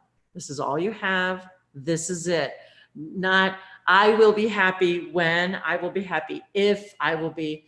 It doesn't work that way. And Pam and I know firsthand that even if things aren't perfect in your life, intentionally doing these things sends the message to your higher mind, heart, universe. I want more. I want more. I want to feel life more, experience life more. I want to experience every moment to its absolute fullest. And so I admired your appreciation and for life, and even just how we dress alike. We love the same things. We're so all of those things are just part of our expression. And when we talk about expressions in light language, these are all expressions of our light, and this is our language of our soul. So when we're doing these things, this is our light speaking. It's our soul speaking. Our actions are speaking through our light. And so we find each other this way. And when Pam and I first met, I've told the story several times about the very first time that we met at the party in our neighborhood, and before I moved, and all I had to do was look around the room, and I knew, I said, that's Pam, because somebody had said, you know, you need to meet our new neighbor Pam. And all I had to do was look, and I knew right away. I could feel her energy, just the way she carried herself, the way she dressed, but it was about the energy. And so I felt it immediately, and I mean, we were immediate. We friends. we were magnets. It was like, it was.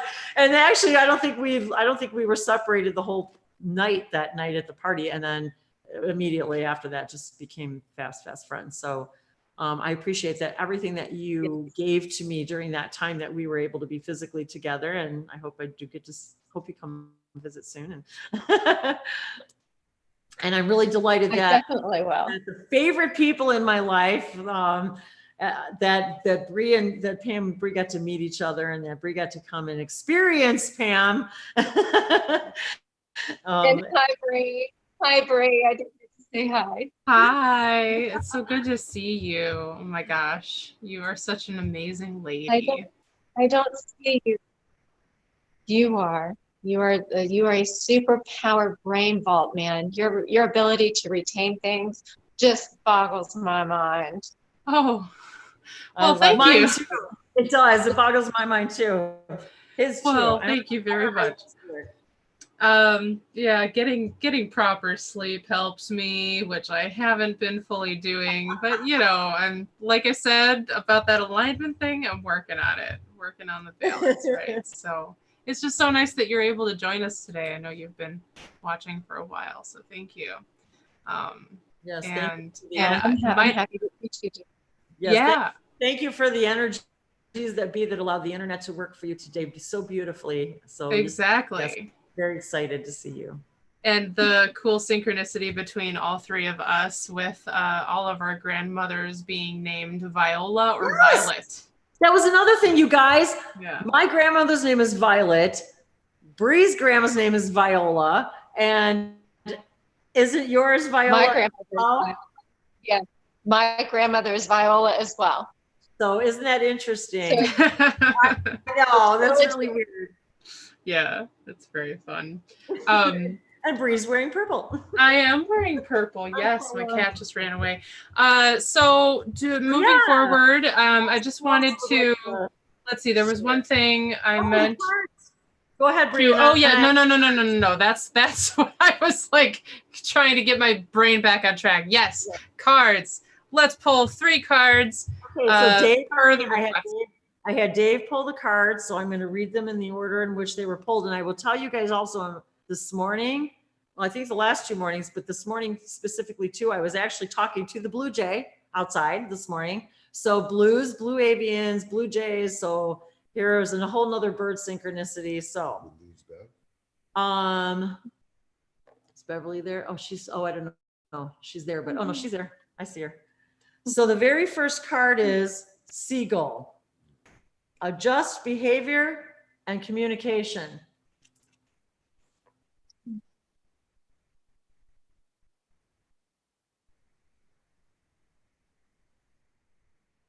So however that applies to anybody today, and there's a lot of seagulls around here because of course we're near the ocean. Communication. So communication has been a huge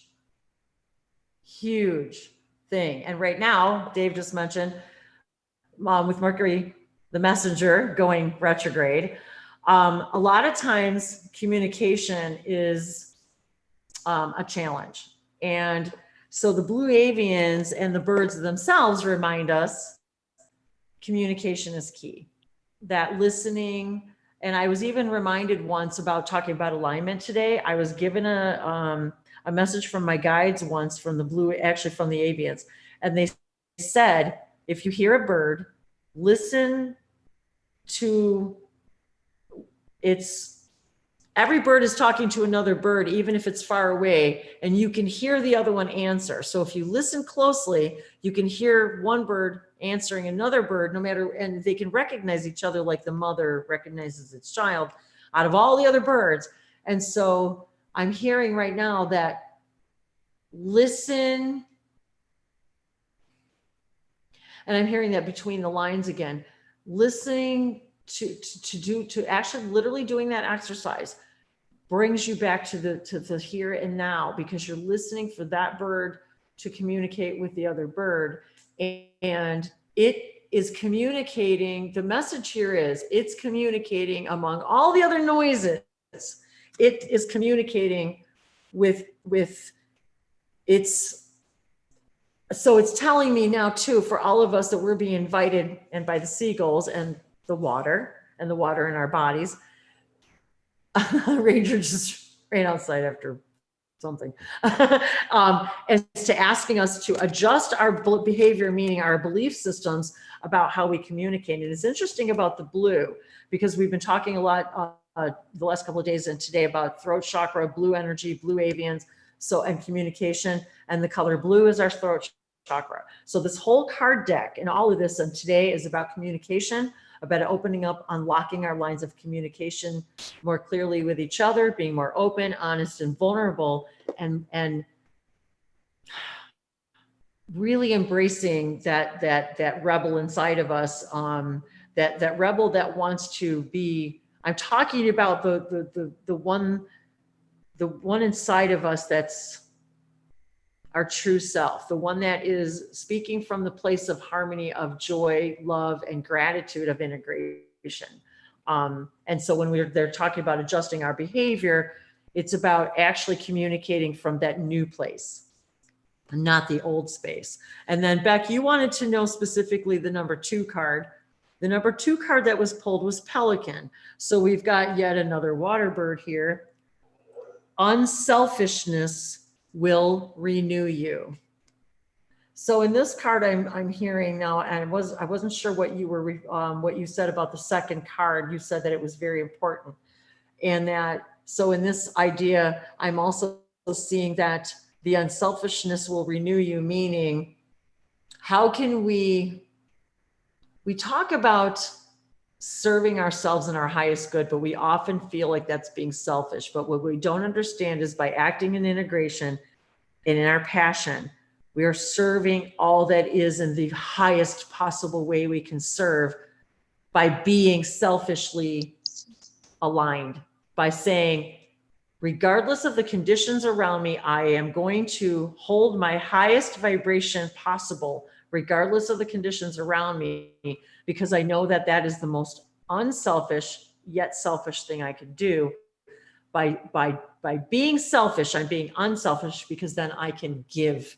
How can I serve more clearly and unselfishly? And service renews us. Because I even heard somebody say to me this week, thank you for this opportunity for me to find more purpose in my life, for me to unselfishly give.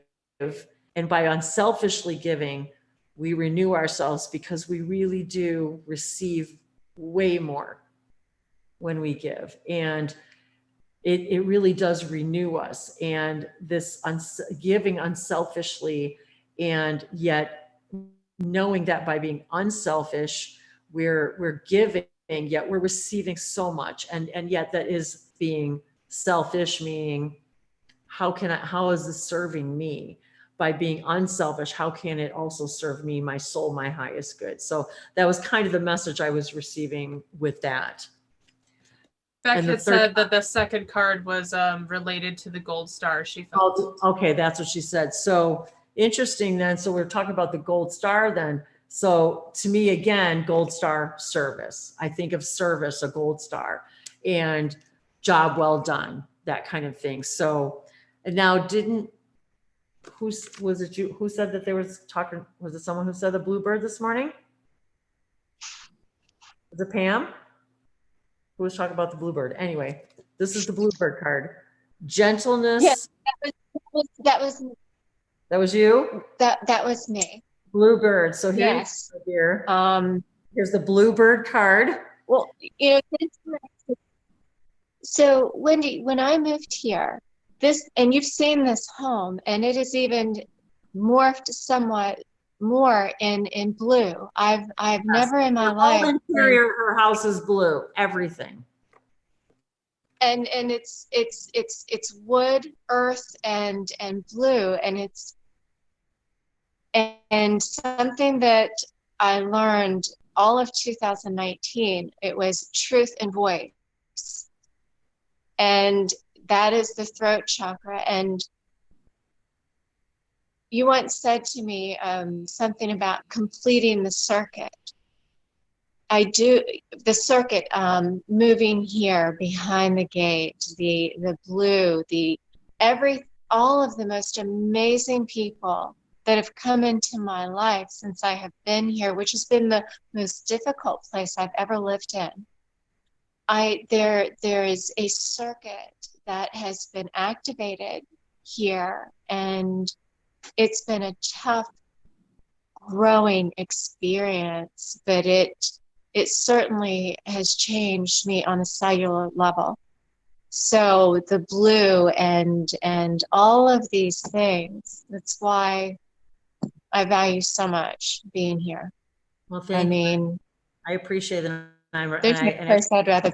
If you guys could see it too, she's got a lot of birds in her house, you know, little bird, not birds, physical birds, but bird, you know, elements, and the blue energy. Her whole home is filled with blue energy. And I told her when I met her, I said, wow, you got a lot of blue energy around here. I said, you got a little throat chakra work going on here. Cause I knew right away she was trying to find her voice, trying to speak her truth. And so I could feel that. And I said it to her when I first met her. So very interesting that the bluebird card got pulled for you, and the bluebird card that you saw the bluebird. We're talking about the bluebird, and actually we're talking about gentleness brings happiness. And if I have to say, every time I describe you to somebody, I describe you as this gentle being, but yet you're probably the one of the strongest energy people I've ever met, in that you're in your determination, and yet there's this gentleness about you, but there's this gentle strength. And I think we're all learning that gentleness really does bring happiness, and that Bashar once said, the greatest power lies in the lightest touch.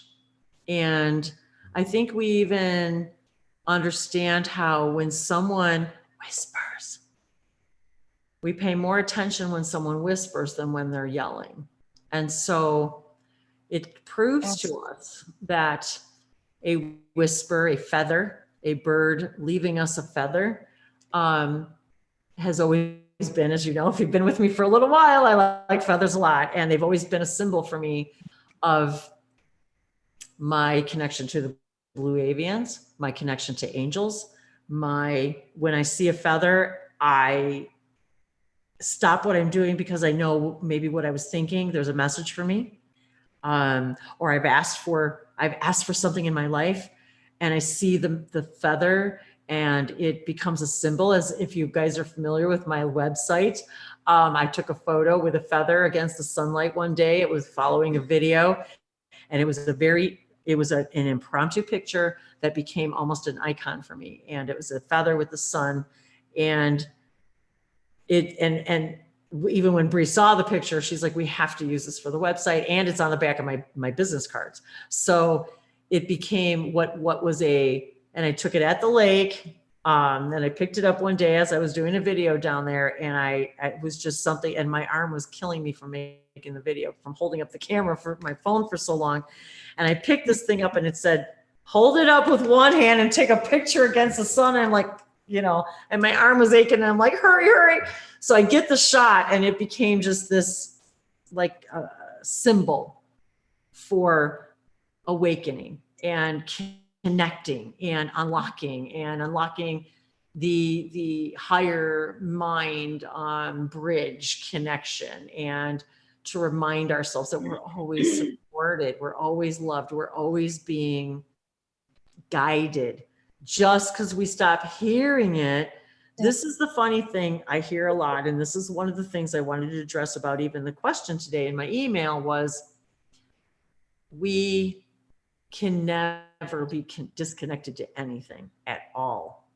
have the experience of disconnection, even to an energy and an entity, or information or guides. But it serves us often in our communication to read between the lines, because we're supposed to listen to the silence. Sometimes we're not supposed to hear the words. We're supposed to hear the not the words. We're supposed to hear what's not being said. And I'm going to say, and I know Pam's going to chime in on this, because a lot of times in relationships, it's about what's not being said, not what is being said. So sometimes we're afraid to identify things in our lives, the things that are not being said and not being done, because they speak volumes. I will give you a big amen on that. It is the silence that does the most wounding. When many years ago I was Yeah, go ahead. and promotes healing. I said it all, and silence The also. silence you're talking. I have a delay here. I'm sorry. Go ahead. When I first started meditation, one of my instructors, they had said that it is, prayer is speaking, and meditation is the silence and listening, and it will come in the silence. So I agree with exactly what you said.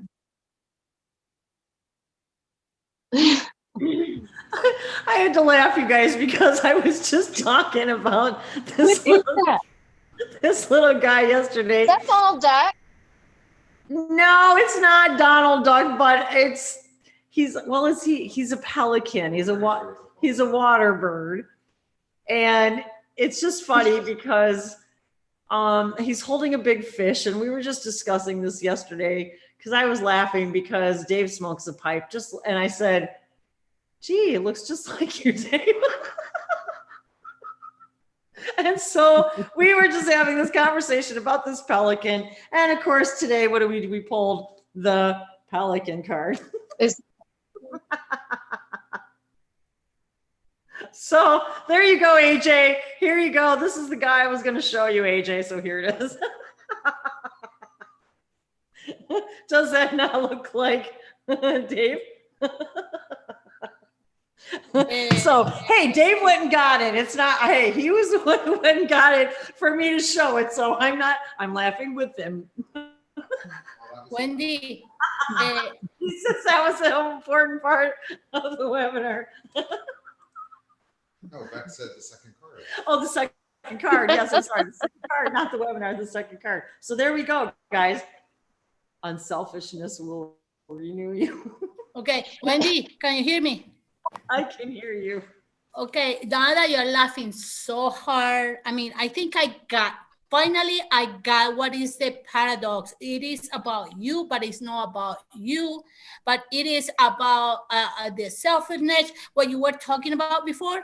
It is, I think, finally I got it, or I got it today. It's about us, but it's about our heart, because our heart is what it makes us happy or unhappy. So it's the guidance of our heart. So whatever it makes us happy is about that.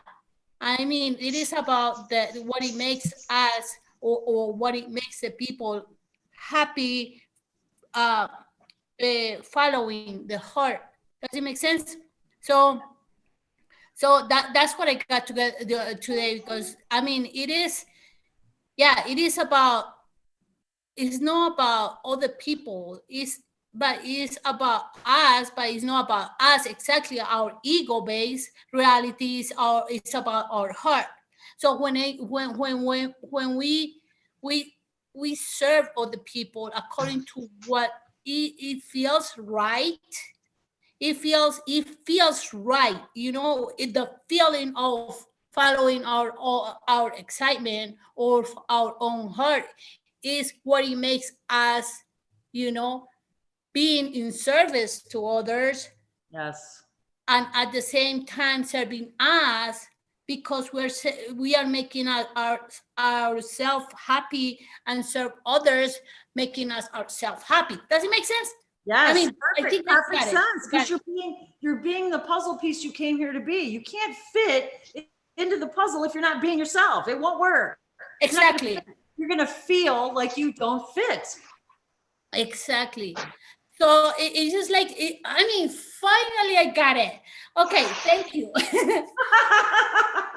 Well, that's why we're here, folks, to help each other go, oh my God, I finally get it.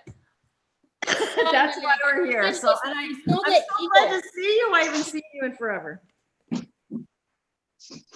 Yeah, Thank you, it is Liliana. not the ego, because the ego just take us somewhere else and some place where we don't want to be, because we keep ourselves right here in the head instead of dropping our thoughts and to our feelings, which is the heart, which is the one that make us happy and obviously make other people happy, and we are in service to others because we are making ourselves happy. Exactly. Anyway, yeah. Thank you. I love you. Yeah, I mean, and that's what's so cool about light language, right? Is like light language is literally able to drop people into their heart space, because it's not a language of the mind and ego and logic and this comes before that and the linear, it is the infinite language, the universal language. It's so beautiful, and it's from the heart. So thank you. That's amazing. And I see that Beck raised her hand. So yeah, go ahead. What's up, Beck? Yeah, I just wanted to speak a little bit about unselfishness, because I think it can get really, really confused. So what I've learned from my own perspective through life's trials, unselfishness can actually be taking that time for yourself as well. Like it's making sure that when you are serving from that place of a full cup, rather than serving from a place of feeling like you need to do, because you can totally lose who you truly are in serving when you're really tired. So the unselfishness can actually come from a place of actually taking that time for you personally, filling your cup up, nurturing yourself, loving yourself, taking yourself away from that dynamic and that situation to recharge, and knowing that that is not selfish. In every single thing, there's a balance. In everything you said, there's going to be polarized view of it. So you could say, in that quietness, in that stillness, and in that space is healing, but also in that stillness and that quietness and that space, there can actually be abuse, because people can give silent treatment. So it's like there's always a double meaning for everything, but also there's many, many, many more. That's what I've personally found in life. There's no concrete, this is right, this is right. Everything depends on what energies, what vibration you're in, what energy is coming back from other people or you're giving out.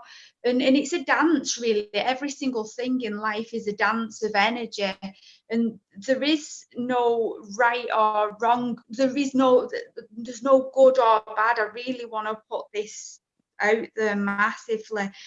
There's no like doing things wrong, or there's not even a true self, because in each and every single moment we're a different version of ourselves, dependent on our frequency, on our vibration, dependent on what's coming up in life.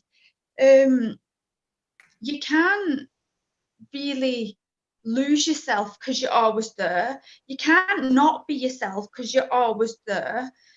So it's just knowing that we are that version of ourselves in each and every given moment.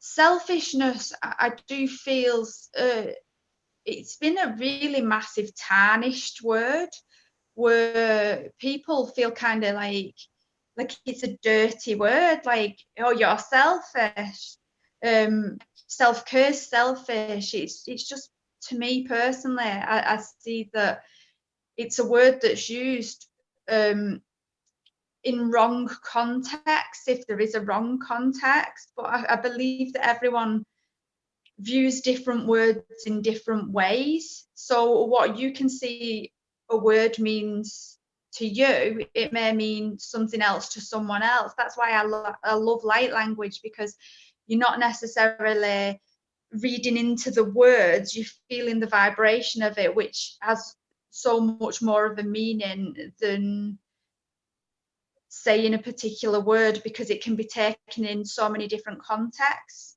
if that makes sense. Absolutely. And that's one of the reasons why we talk about light languages and how it speaks from the heart, because it's not filtered through the mind. It's not filtered through definitions. It's just simply our heart speaking. So, hey, Angela.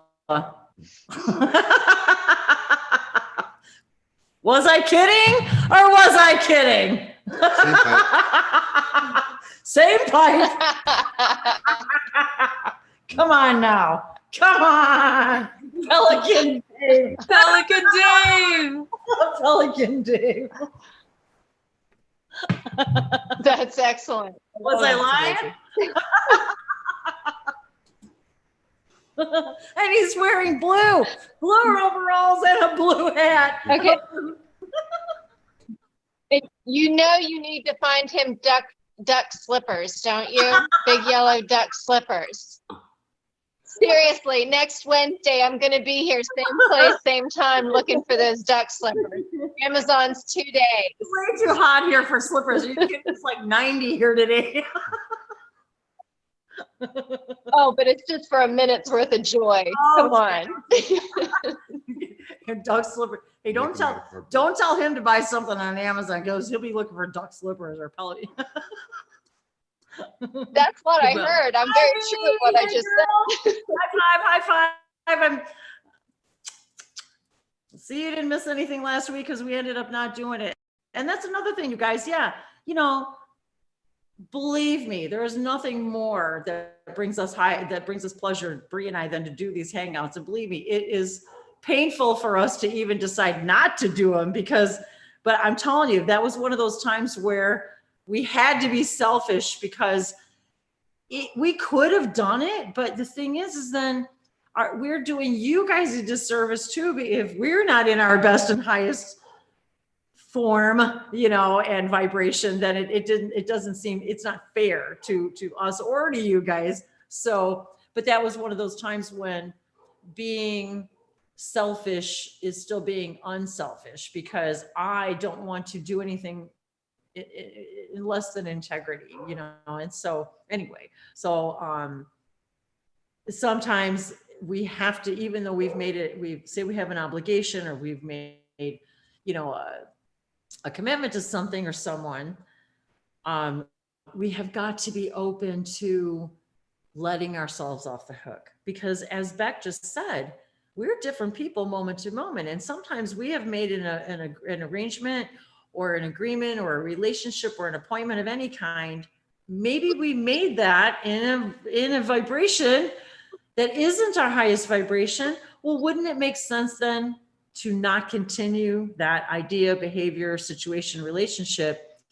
Once you become a higher vibration, sometimes we will continue with a job, a relationship, a place, whatever, simply because we're new people, and we're like, well, I've committed all this time and energy into this other thing, or I should go to this person or thing that I said I would do.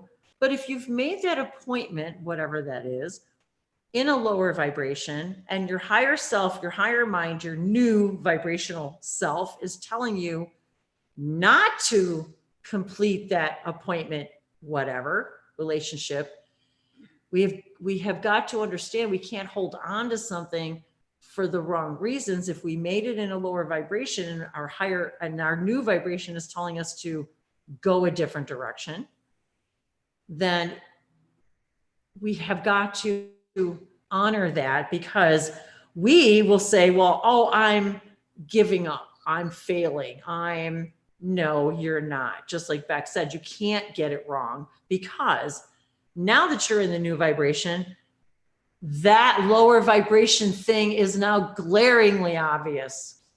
And you can't continue it. You can't, not in integrity, not in the integration of body, mind, and spirit, and moving from that place of love and gratitude and joy, because if it's not joyful, it's not integration. So if it's not joyful, then we're doing something out of integration, out of harmony, and it just can't work out right. And the only thing it's going to show you is what you don't prefer. And that's the beautiful thing. So in that sense, you cannot get it wrong, and it will always point you in the right direction. Yet we hang on to situations that are not good for us because we think we're being selfish. Oh, I should do this for this person. I should do that, you know. And I think back of it, even when I met Bree, and how I was even thinking the other day about how far you've come and how the relationship that you were in when I met you, and how different it really was from who you are now, and how even right after we met, it was like almost pretty immediately you realized, I've moved beyond this relationship. I've grown and this person hasn't. And just because I feel bad or I don't want to leave this person because I like them or I love them or they're wonderful people, but you recognize you can't stay in that vibration anymore because it was created in a vibration that's no longer you. Yeah. And that splitting of paths happened very fast. It did. That was right at the beginning of my awakening, you know. Yes. And I think it happens to people all over the world, specifically in relationships. I had just moved in with somebody for the first time in my life, and that's when my awakening began. So needless to say, you know, that was not a comfortable situation. But then in the discomfort, I learned so much about myself. So much. Say that even that person was a gift, a messenger in our lives as a catalyst to show us what we no longer are, what we no longer prefer. And can you now look at these people in our life? I can as well. Can you then look at these people in your life and say, thank you for showing me? It's like you no longer hurt. There's no hurt. There's no resentment. There's no judgment against this person because they showed you what you needed. They showed you. And ultimately, we're all just trying to find what is in life for us and what we want to make for us in our own life. And if that ends up being on a different page than somebody else, that's okay. Exactly. There's nothing wrong with that. And it is the attachment, the egoic attachment, and it is the unwillingness to let things be as they were. You know, the feeling of, well, I put so much time into this, I put so much energy into this, and therefore I couldn't possibly walk away. Money. You're robbing your future. People stay in situations, well, I put all this money into this thing, or I put all, and how many times do we hear, stop throwing good money after bad? It's like we keep putting money or time or energy into something, and that just is not our highest joy. You've got to say at some point, stop. Yeah, we have to. And that is out of self-love and self-respect. Yes. And honoring yourself and your own path and your own heart. What lights you up, what excites you, where you want to go in life, what you want to do.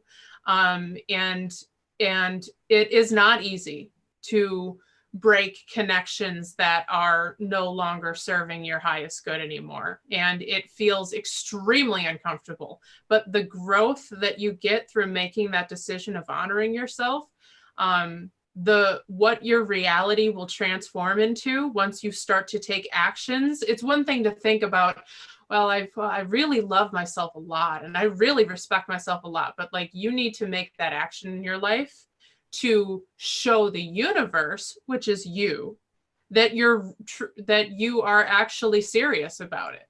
That's how the change actually starts to form, and everything else changes then. So Absolutely.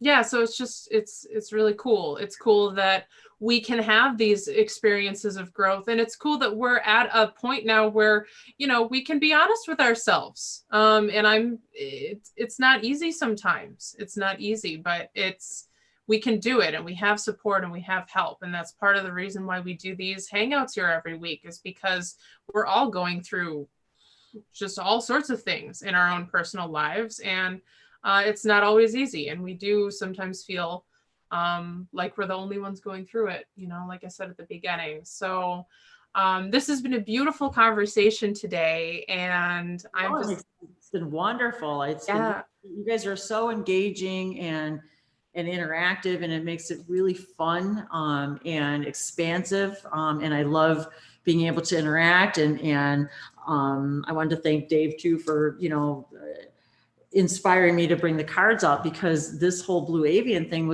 it just goes to show me we're all having very similar information coming in, but if we're not sharing it with each other, we don't know that.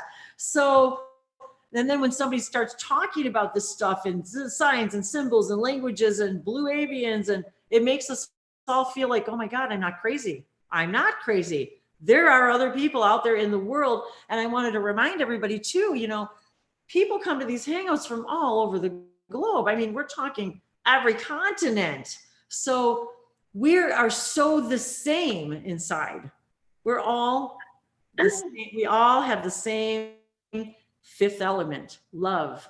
That's it. All of us have the same core running through us.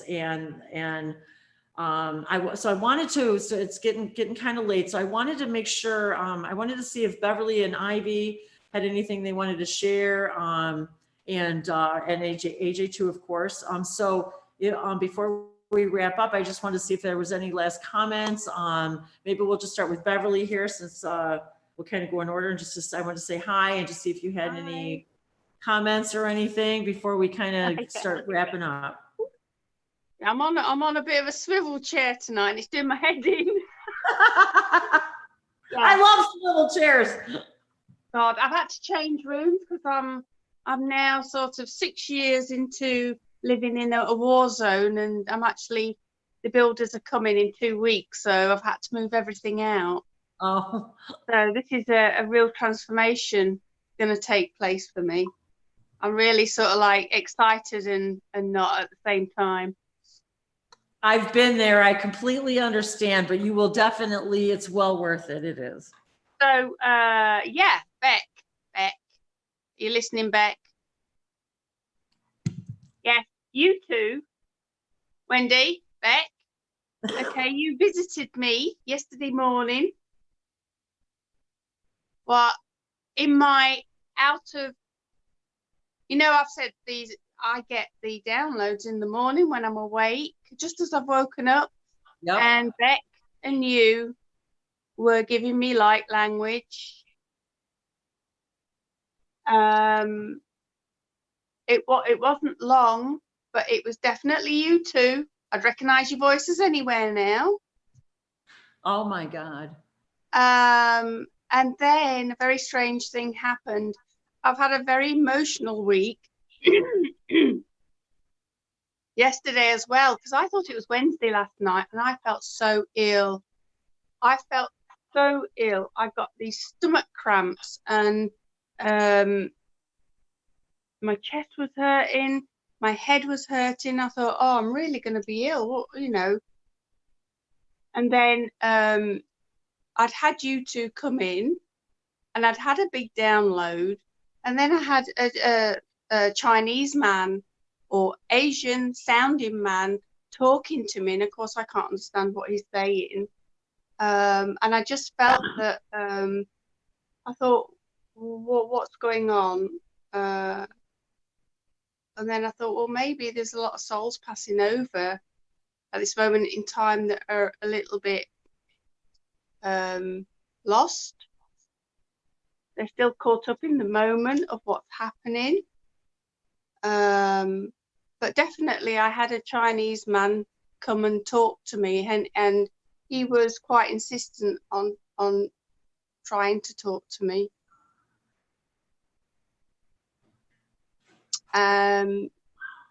Like I say, I had a very, very, very emotional week.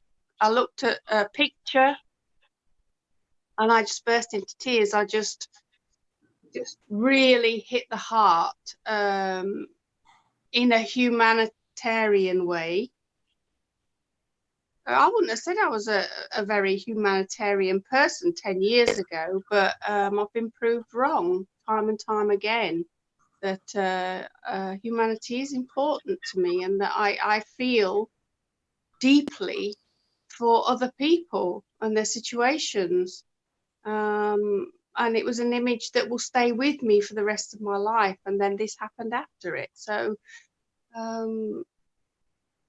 I thought I'd tell you about it because I've said prayers every day. I do say a prayer once or twice a day. Usually when I'm going to bed, you know, I'll end the day with a prayer and say thank you like you do. And include people that I think need my support. But that leads me to another question that somebody posted the other day about don't give healing for somebody who hasn't asked, because you're invading. And I thought, oh, I'd never looked at it that way. I mean, I wouldn't know exactly. I mean, I don't class myself as a healer. I just offered prayers. And I always ask God and the angels to support those who need it and to show them the light, show them the way.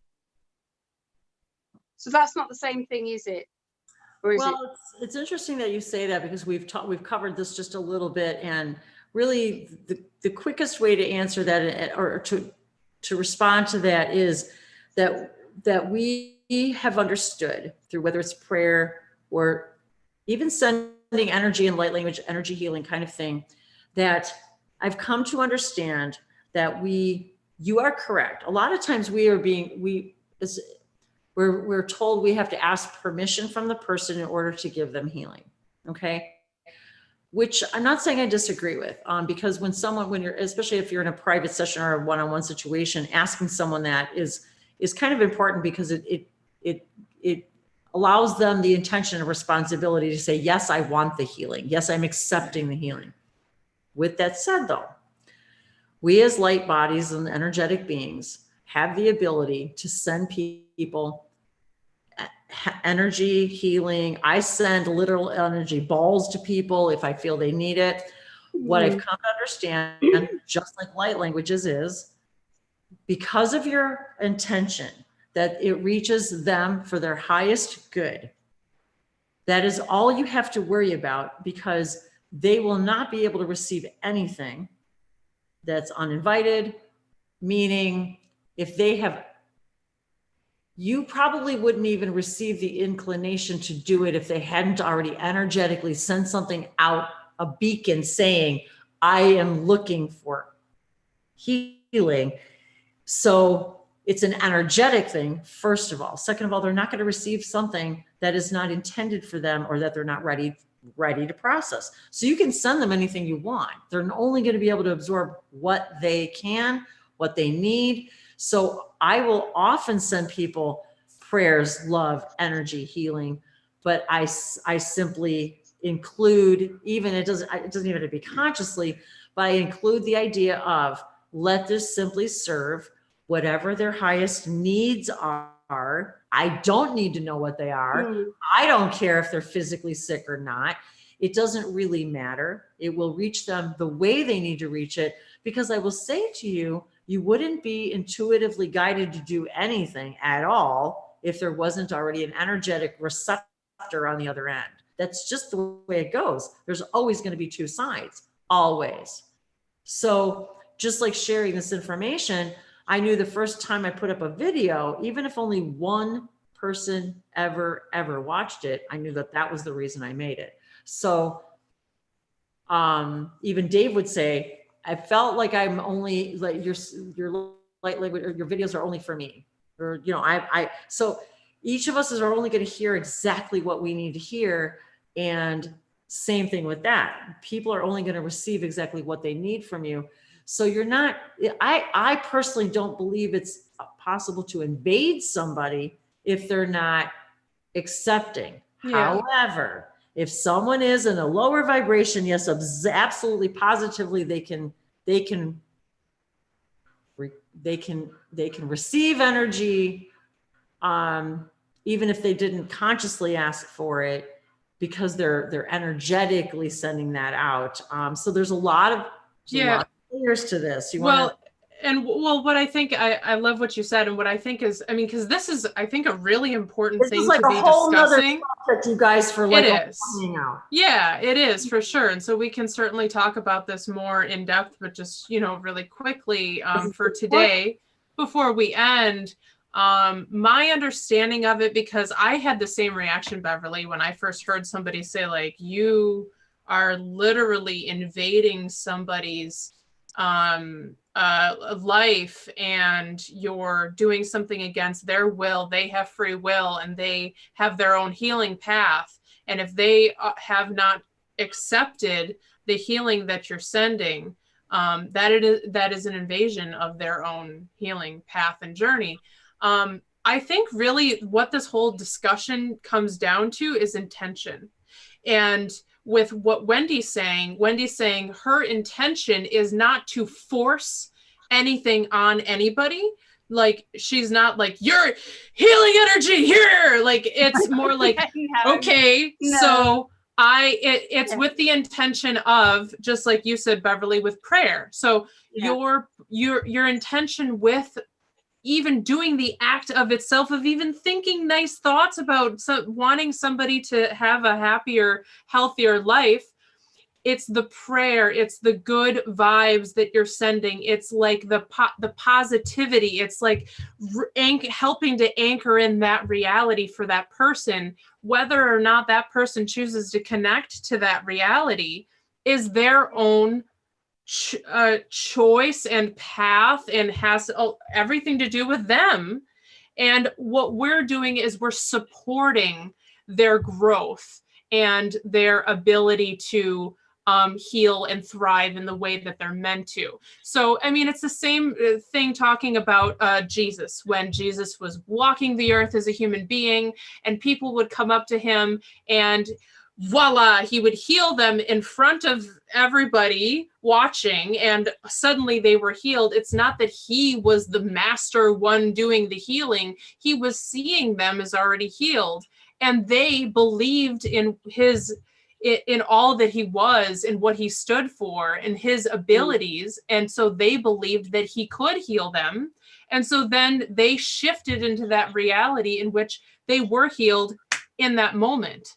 And there are so many tools, light language being one of them, that is aiding in that exact process now on Earth, where we're able to start shifting faster and faster into the versions of ourselves, the fragment, the moment of what we would call reality, which it's all non-linear. It's not linear. It's not like today I'm here in my house and tomorrow I will be at the store. It's all happening now. There is no time. So we're just finding permission slips and tools to connect ourselves to these versions of ourselves in different dimensions and timelines that we know exist, that are parallel to this, that we can like actually start to step into, whether that's healing or something else. So I think that it's very important to discuss this, because again, just it comes down to,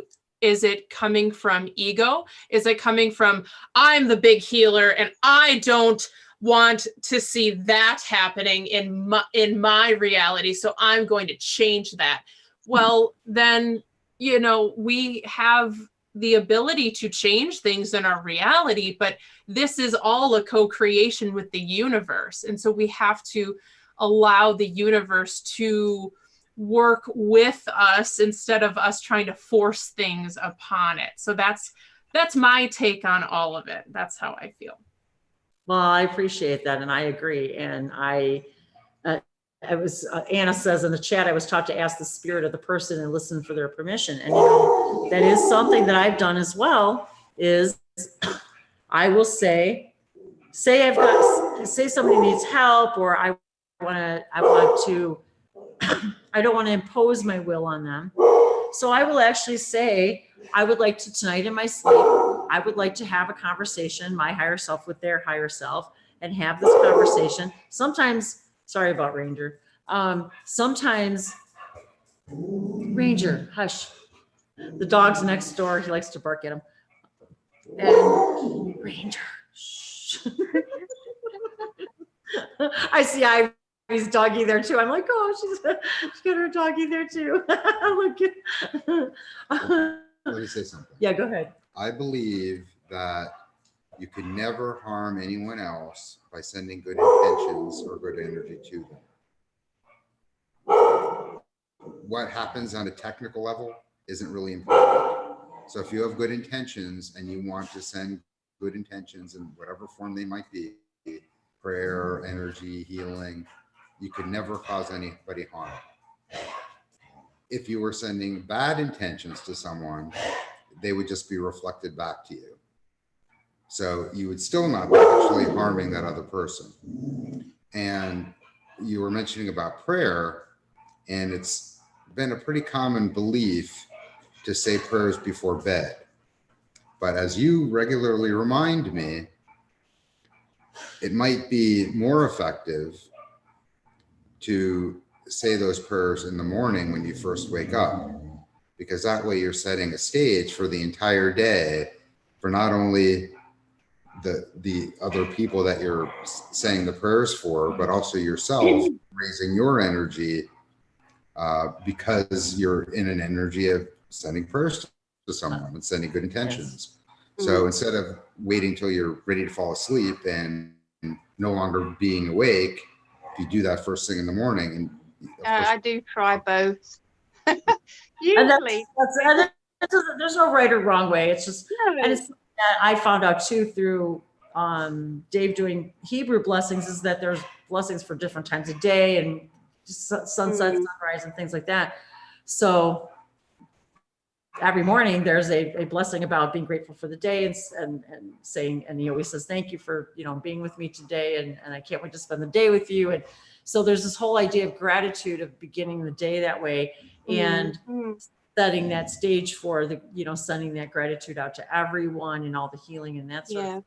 And if we just sort of include it in the highest good of everyone. And again, this is a big subject, and there's a lot of things that we didn't touch on that I think are good subject matter that we can certainly explore at other times, because there is this belief system too that we can invite things that are unwanted and that it's happening to us and so forth. And so there's a lot of different mindsets about that, and how we're evolving and how we believe and how we're moving out of this idea that things happen to us instead of by us, for us. And so there's a lot of that going on. But anyway, so there was not to divert from your initial ideas and questions, but well, also too, the idea that we want to be consciously creating the things that happen to us by saying your prayers and your intentions first thing in the morning. You're consciously creating the things that you want for that day. So if you wait until nighttime, it's nighttime already. The day is already gone. So when you first wake, if you say your prayers and set your intentions and send your healing and good intentions and good wishes to everyone, you could also keep in mind, set some intentions for the day for how you want them to be. And I try to keep things as general as possible, because I want to let the highest and best things come in. So I don't want to say, I hope I get a check in the mail today. I just want to say, you know, I hope everything goes the way it's supposed to go. You know, peace, love, joy, harmony, love. Well, and actually too, health. something that we do that he reminds me of also is we will literally say, I would like to rendezvous with the highest versions of everyone I come in contact with today as I rendezvous in my highest version. I would like to rendezvous with the highest version of everyone involved. And it's very interesting because what happens then, we often don't need to send healing, because then what happens is the person will give you a call and they're happy, they feel good, because you have just set the stage for all of you to collectively have that same experience. That then you don't need to send the person healing, because you're saying, I would like to rendezvous with the highest possible version of them. And then maybe that highest version doesn't contain a headache or whatever was wrong with them that day. So it's very interesting how these things can work. By us setting our intentions for the day, we have to remember that when we do that, it's got nothing to do with anybody else. We move into a whole reality in which all of the things that we want are vibrating in that space. It doesn't matter what it is. It might be interesting for the next week if everyone tries it. Yeah, and to then they practice can and then report tell back us what Wednesday. happened. Tell us what happened next week. If you do it and try and say, try a couple of those things and then actually look and see for, examples throughout the day. So it's fun to test our manifestation. We do it all the time, and we do it with like little silly things too. And when you start to realize it, you're like, well, shoot, if I can do that, I can manifest anything. There's no limit to the manifestations, including that idea of sending out healing to everyone, because it really does change, as we've talked about before. It changes the whole resonance of the entire collective, which changes the measurable Schumann resonance, which gets a whole thing in a whole new thing. But it makes a difference. It actually matters. So anyway, it's probably more than you wanted to hear, but I just found it strange, you two popping up and talking to me in each ear. And I wanted to address what you said about Beck and I, because that's really important, about coming to you. I swear to God, I just told Dave last 2 mornings, I woke up and I said, I was doing something and I was talking to someone and I don't remember who I was talking to. It was very, very weird. 2 mornings in a row now. So that happened to me too. That I just didn't know who I'd been speaking to. Right when it was weirdest thing. I told him as soon as I woke up, I said I was talking to somebody and I don't know who I was talking to. Now, maybe you two were talking to one another, but I was in the middle. I was thinking. Well, lucky you. You poor thing. I'm getting 2 lots.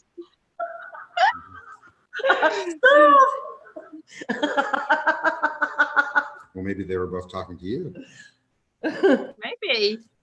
Or maybe you feel like Piggy in the middle. Maybe it was like, sometimes we can get these teaching dreams. I know I've had them when I've called in help, like if I've prayed and I've said, look, I can't see what my situation is.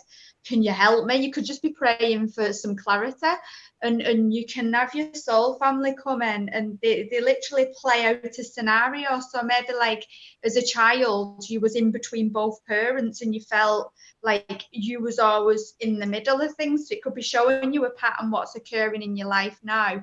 So you can identify what's happening and why I feel like you've been getting headaches. So like I'm being shown your head, your stomach, your right, oh, it's tickling. Your right leg, it's like the shin bone. I'm being shown the shin bone as well, and it's all related to this thing, and it relates to past life as well. It's not just this life. I'm getting a male through what seems in his teens, possibly 20s, but that doesn't mean it's in this now. That could be when you was younger. So take what resonates with that, but it feels like that's what that situation relates to. I'm seeing a house as well, so there's something with the house and a garage what's attached to the house with a blue door. Blue again. With a blue door. But knowing that a house can represent many things, it doesn't actually mean it's a house.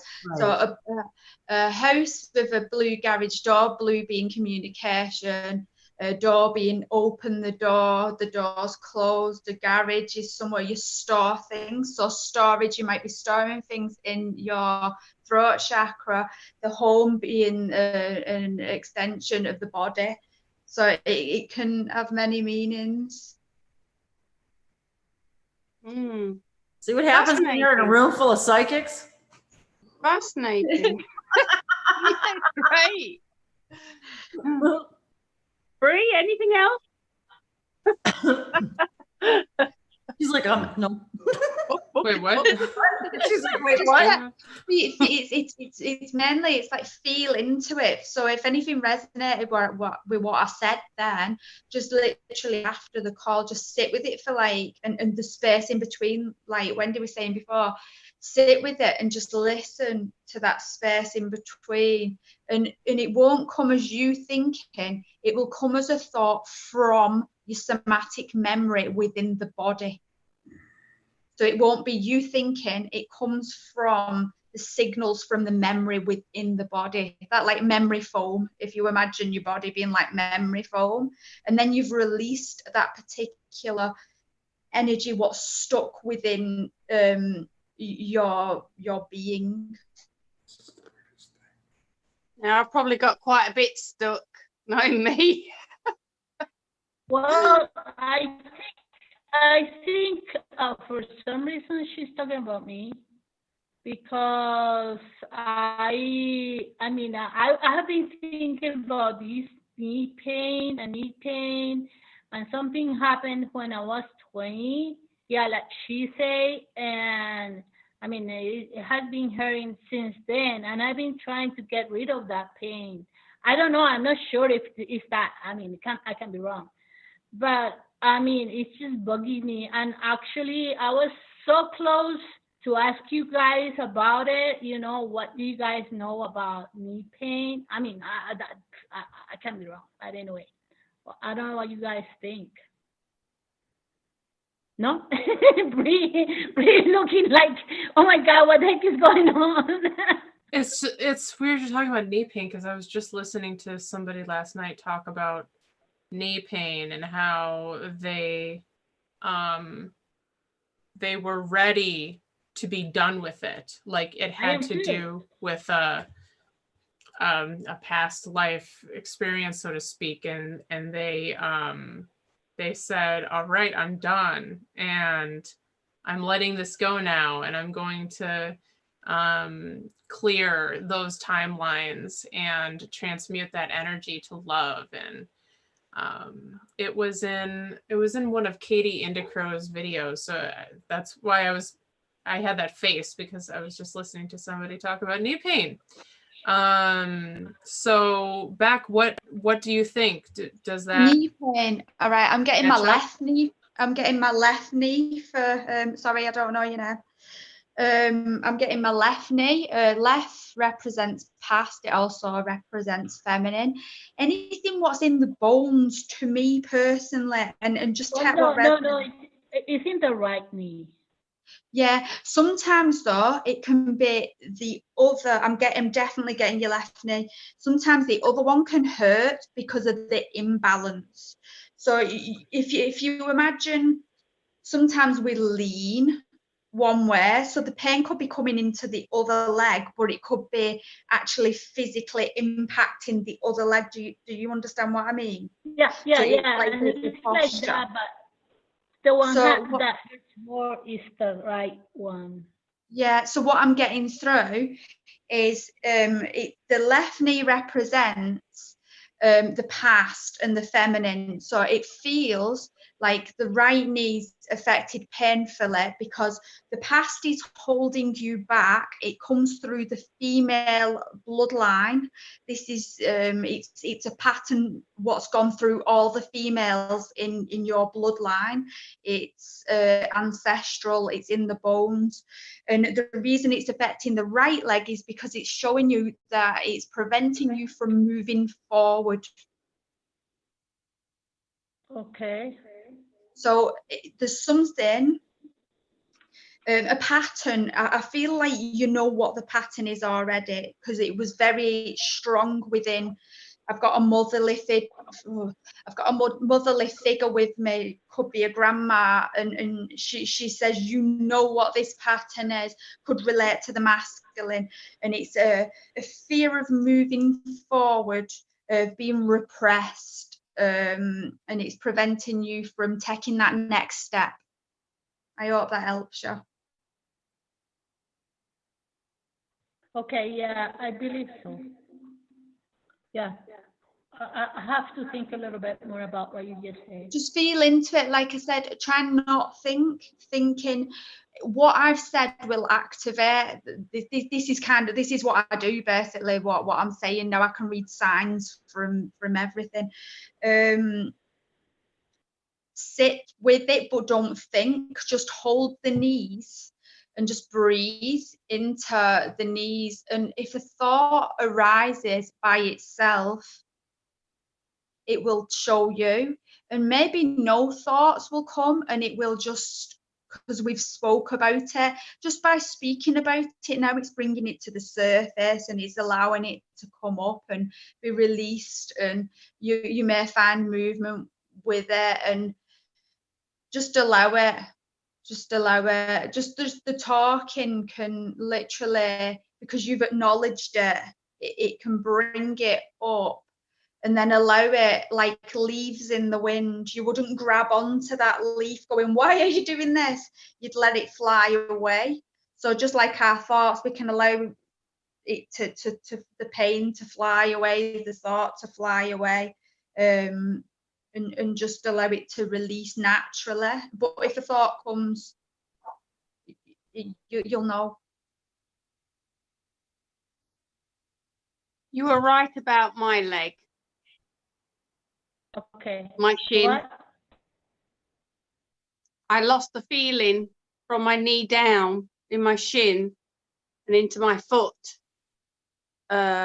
for nearly a year, and had to do intensive physio. The pain was excruciating because the nerve was trapped in my back. I just got you back through just before you started speaking. I can see where it is as well. Yeah. And as for the stomach, I've had 3 operations, which has the anaesthetic caused mega problems with the flow. So when you're saying about the lower, You can trace, if you use your finger, I'm getting the one next to your thumb, don't know what they're called, that one. Use your finger very softly, slightly over from your foot, really softly, delicately, and just trace a line from the foot upwards through your stomach area and up your spine, just very softly, like just a line, and just allow it to flow like a line. Imagine it like a river. It's made me tickle that. Like a river flowing really softly, really smooth, soft, just taking a natural course, a rhythm, and just do that when you feel guided to do that, and as many times as you feel guided to do that, and just allow it to bring sensation back and unblock any meridians. It should assist really delicately in fine tuning. thank you. You're welcome.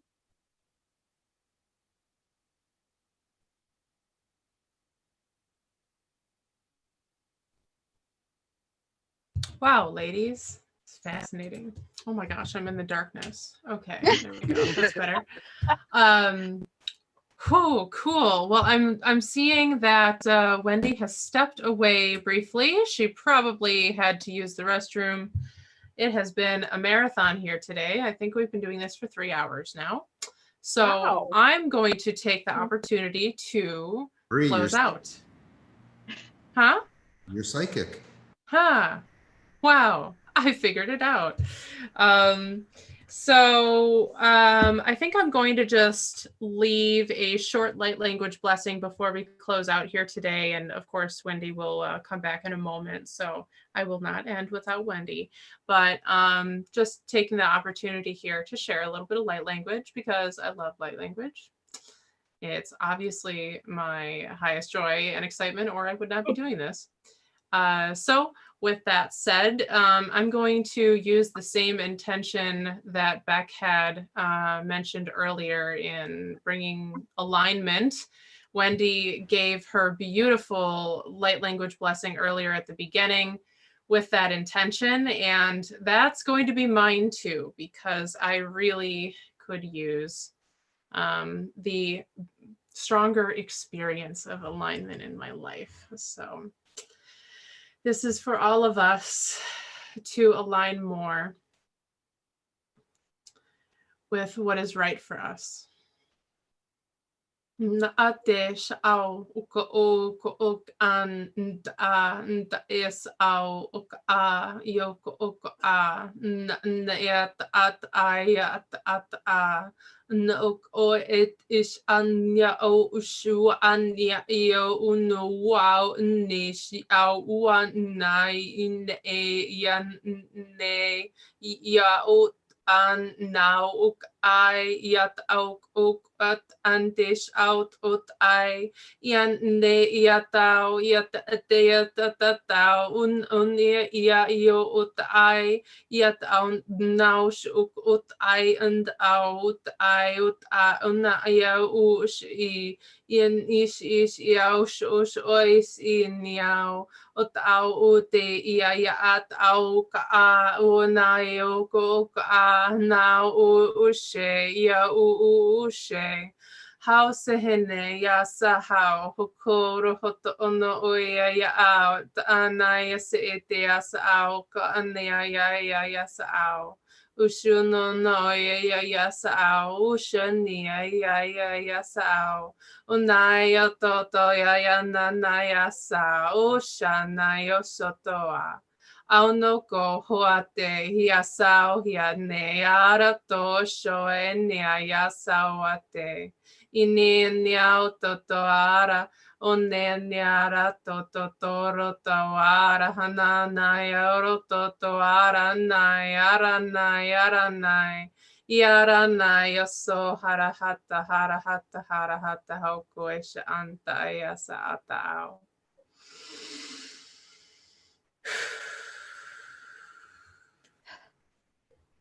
Thank you.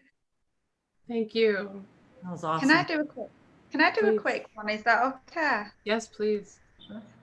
I'd like to set an intention for anyone who wants to receive it of bringing the greatest joy out in everyone and Yes. attracting I like want that one. magnets our greatest passions in life, what maybe we have not discovered yet, or maybe we've sort of stepped away from them a little bit. It feels like they've been hidden a little bit. So I'd like things to be magnetized to us that are in our highest joy.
Made me laugh, that one.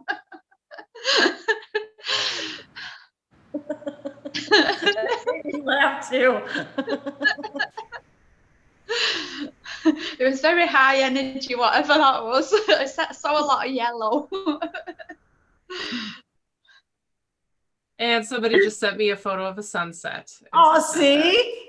Well, there you go. Yes, it's beautiful. Beautiful. Oh, you psychics, you. Thank you. Thank you, everybody, for joining us today. Thank you for watching. Thank you for commenting. Thank you for speaking or not speaking. We're so grateful. I think that we went to everybody, right? Does anyone else want to say anything? I didn't get to talk. AJ, does anybody want to say anything before we wrap up? You guys are awesome. I can't believe we've been here 3 hours again. Yeah, we sure did. Yeah. Anyone Hey, else? I just want to say hi now that it's time to say bye. Hi, bye. And express my gratitude to all of you, beautiful souls collected here to amplify all the good stuff. Yeah, that's what we do. Amplify all the good stuff. Yeah. Yeah. Just put it in a nutshell. Yeah. Thanks, Ivy. Somebody's got to do it. It's nice to have you here too, because I feel like you are also amplifying the energy. Every time you guys come in, and I love seeing you guys, and thank you so much. I love it when you get to come. It's so exciting. And all of you guys are amplifying the energy everywhere you are in the world. And so this is what's so exciting about this, is I feel all of this amped up energy from all of you wherever you are respectively all over the globe. And that's another reason why we do these gatherings, is because each and every one of you is an illuminator, a way shower. You are there to open the light of love wherever you are in the world. And this is why we gather together, so that when we leave this place, this space, we're literally continuing our connection to each other. And you guys are really illuminating the entire human collective consciousness just by being here today and doing what you do in the world. Even if you don't speak a word of light languages, doesn't matter. You just navigating through the world after these hangouts changes everything. It raises the entire collective consciousness, and it teaches the entire, all that is, how this is done. Remember to give yourselves a pat on the back. Stop beating yourselves up. You guys are doing an amazing job. Every one of you. You wouldn't be in this room if you were not the master teachers. Trust me. This is not for the faint of heart. This is not, and again, I will remind everybody, greatest change lies in challenge. So we came here to be challenged. We did not come here because this was easy. We came here because it was hard, because we are, as Bashar says, the masters of limitation. We are mastering this idea that we are limited. We are not. We are so powerful. We can have the experience of limitation, of separation. We do not use only a portion of our brains. We are so powerful. We use 100% of our brains to pretend we're only using a little bit. That's how powerful we are. So remember how powerful you are. Remember what you're doing in the world matters just by breathing, just by existing. Source needs you or you wouldn't be here. So remember how important you are, and remember to be the magnificent puzzle piece you're designed to be. Cutting your shape in order to fit is not going to work. It will not ever work. You've got to be the shape you already came here to be in order to be of service to yourself and others. So I want to thank all of you for being of service, and Bree, thank you once again for being here. And you're just such a lovely moderator and being on top of everything. And I truly always appreciate your presence. And as long as we can continue to do these together, I know how excited you are. And every single time I start to think like, well, maybe we should. And then you're always like, yay, I'm so excited and I can't wait to do this. And so. Oh, heck yes. This is so much fun. Look at what we're doing. Look at what we have the ability to do. It's very exciting because I feel how important this is. I really do. I mean, it changes my day. And if there's even one other person out there You know, just like you said, Wendy, the first time you posted a video on your Languages of Light's YouTube channel, your very first one, you're like, well, even if one person sees this, I know that's what they were, the person who was meant to receive these messages. And I feel that that's the same for what we do here. And I tell you, when I saw like 10 people watch the video, I'm like, oh my God, 10 people actually watch this video. Who are they? What is going on here? Where are they? Let's meet them. Oh my gosh, this is so cute. So I love you guys. I love you so much. And thank you, Bree. Thank you, all of you, for your love, your energy, your participation. I look forward to seeing all of you every week, and I love you so much. And yeah, so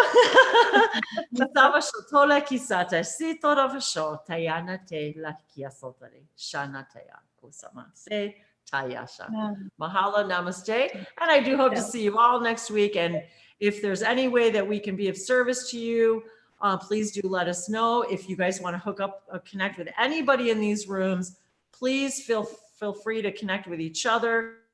Send Bree or myself a message, and we will make sure you guys get connected, because part of this is for you guys to connect with each other as well.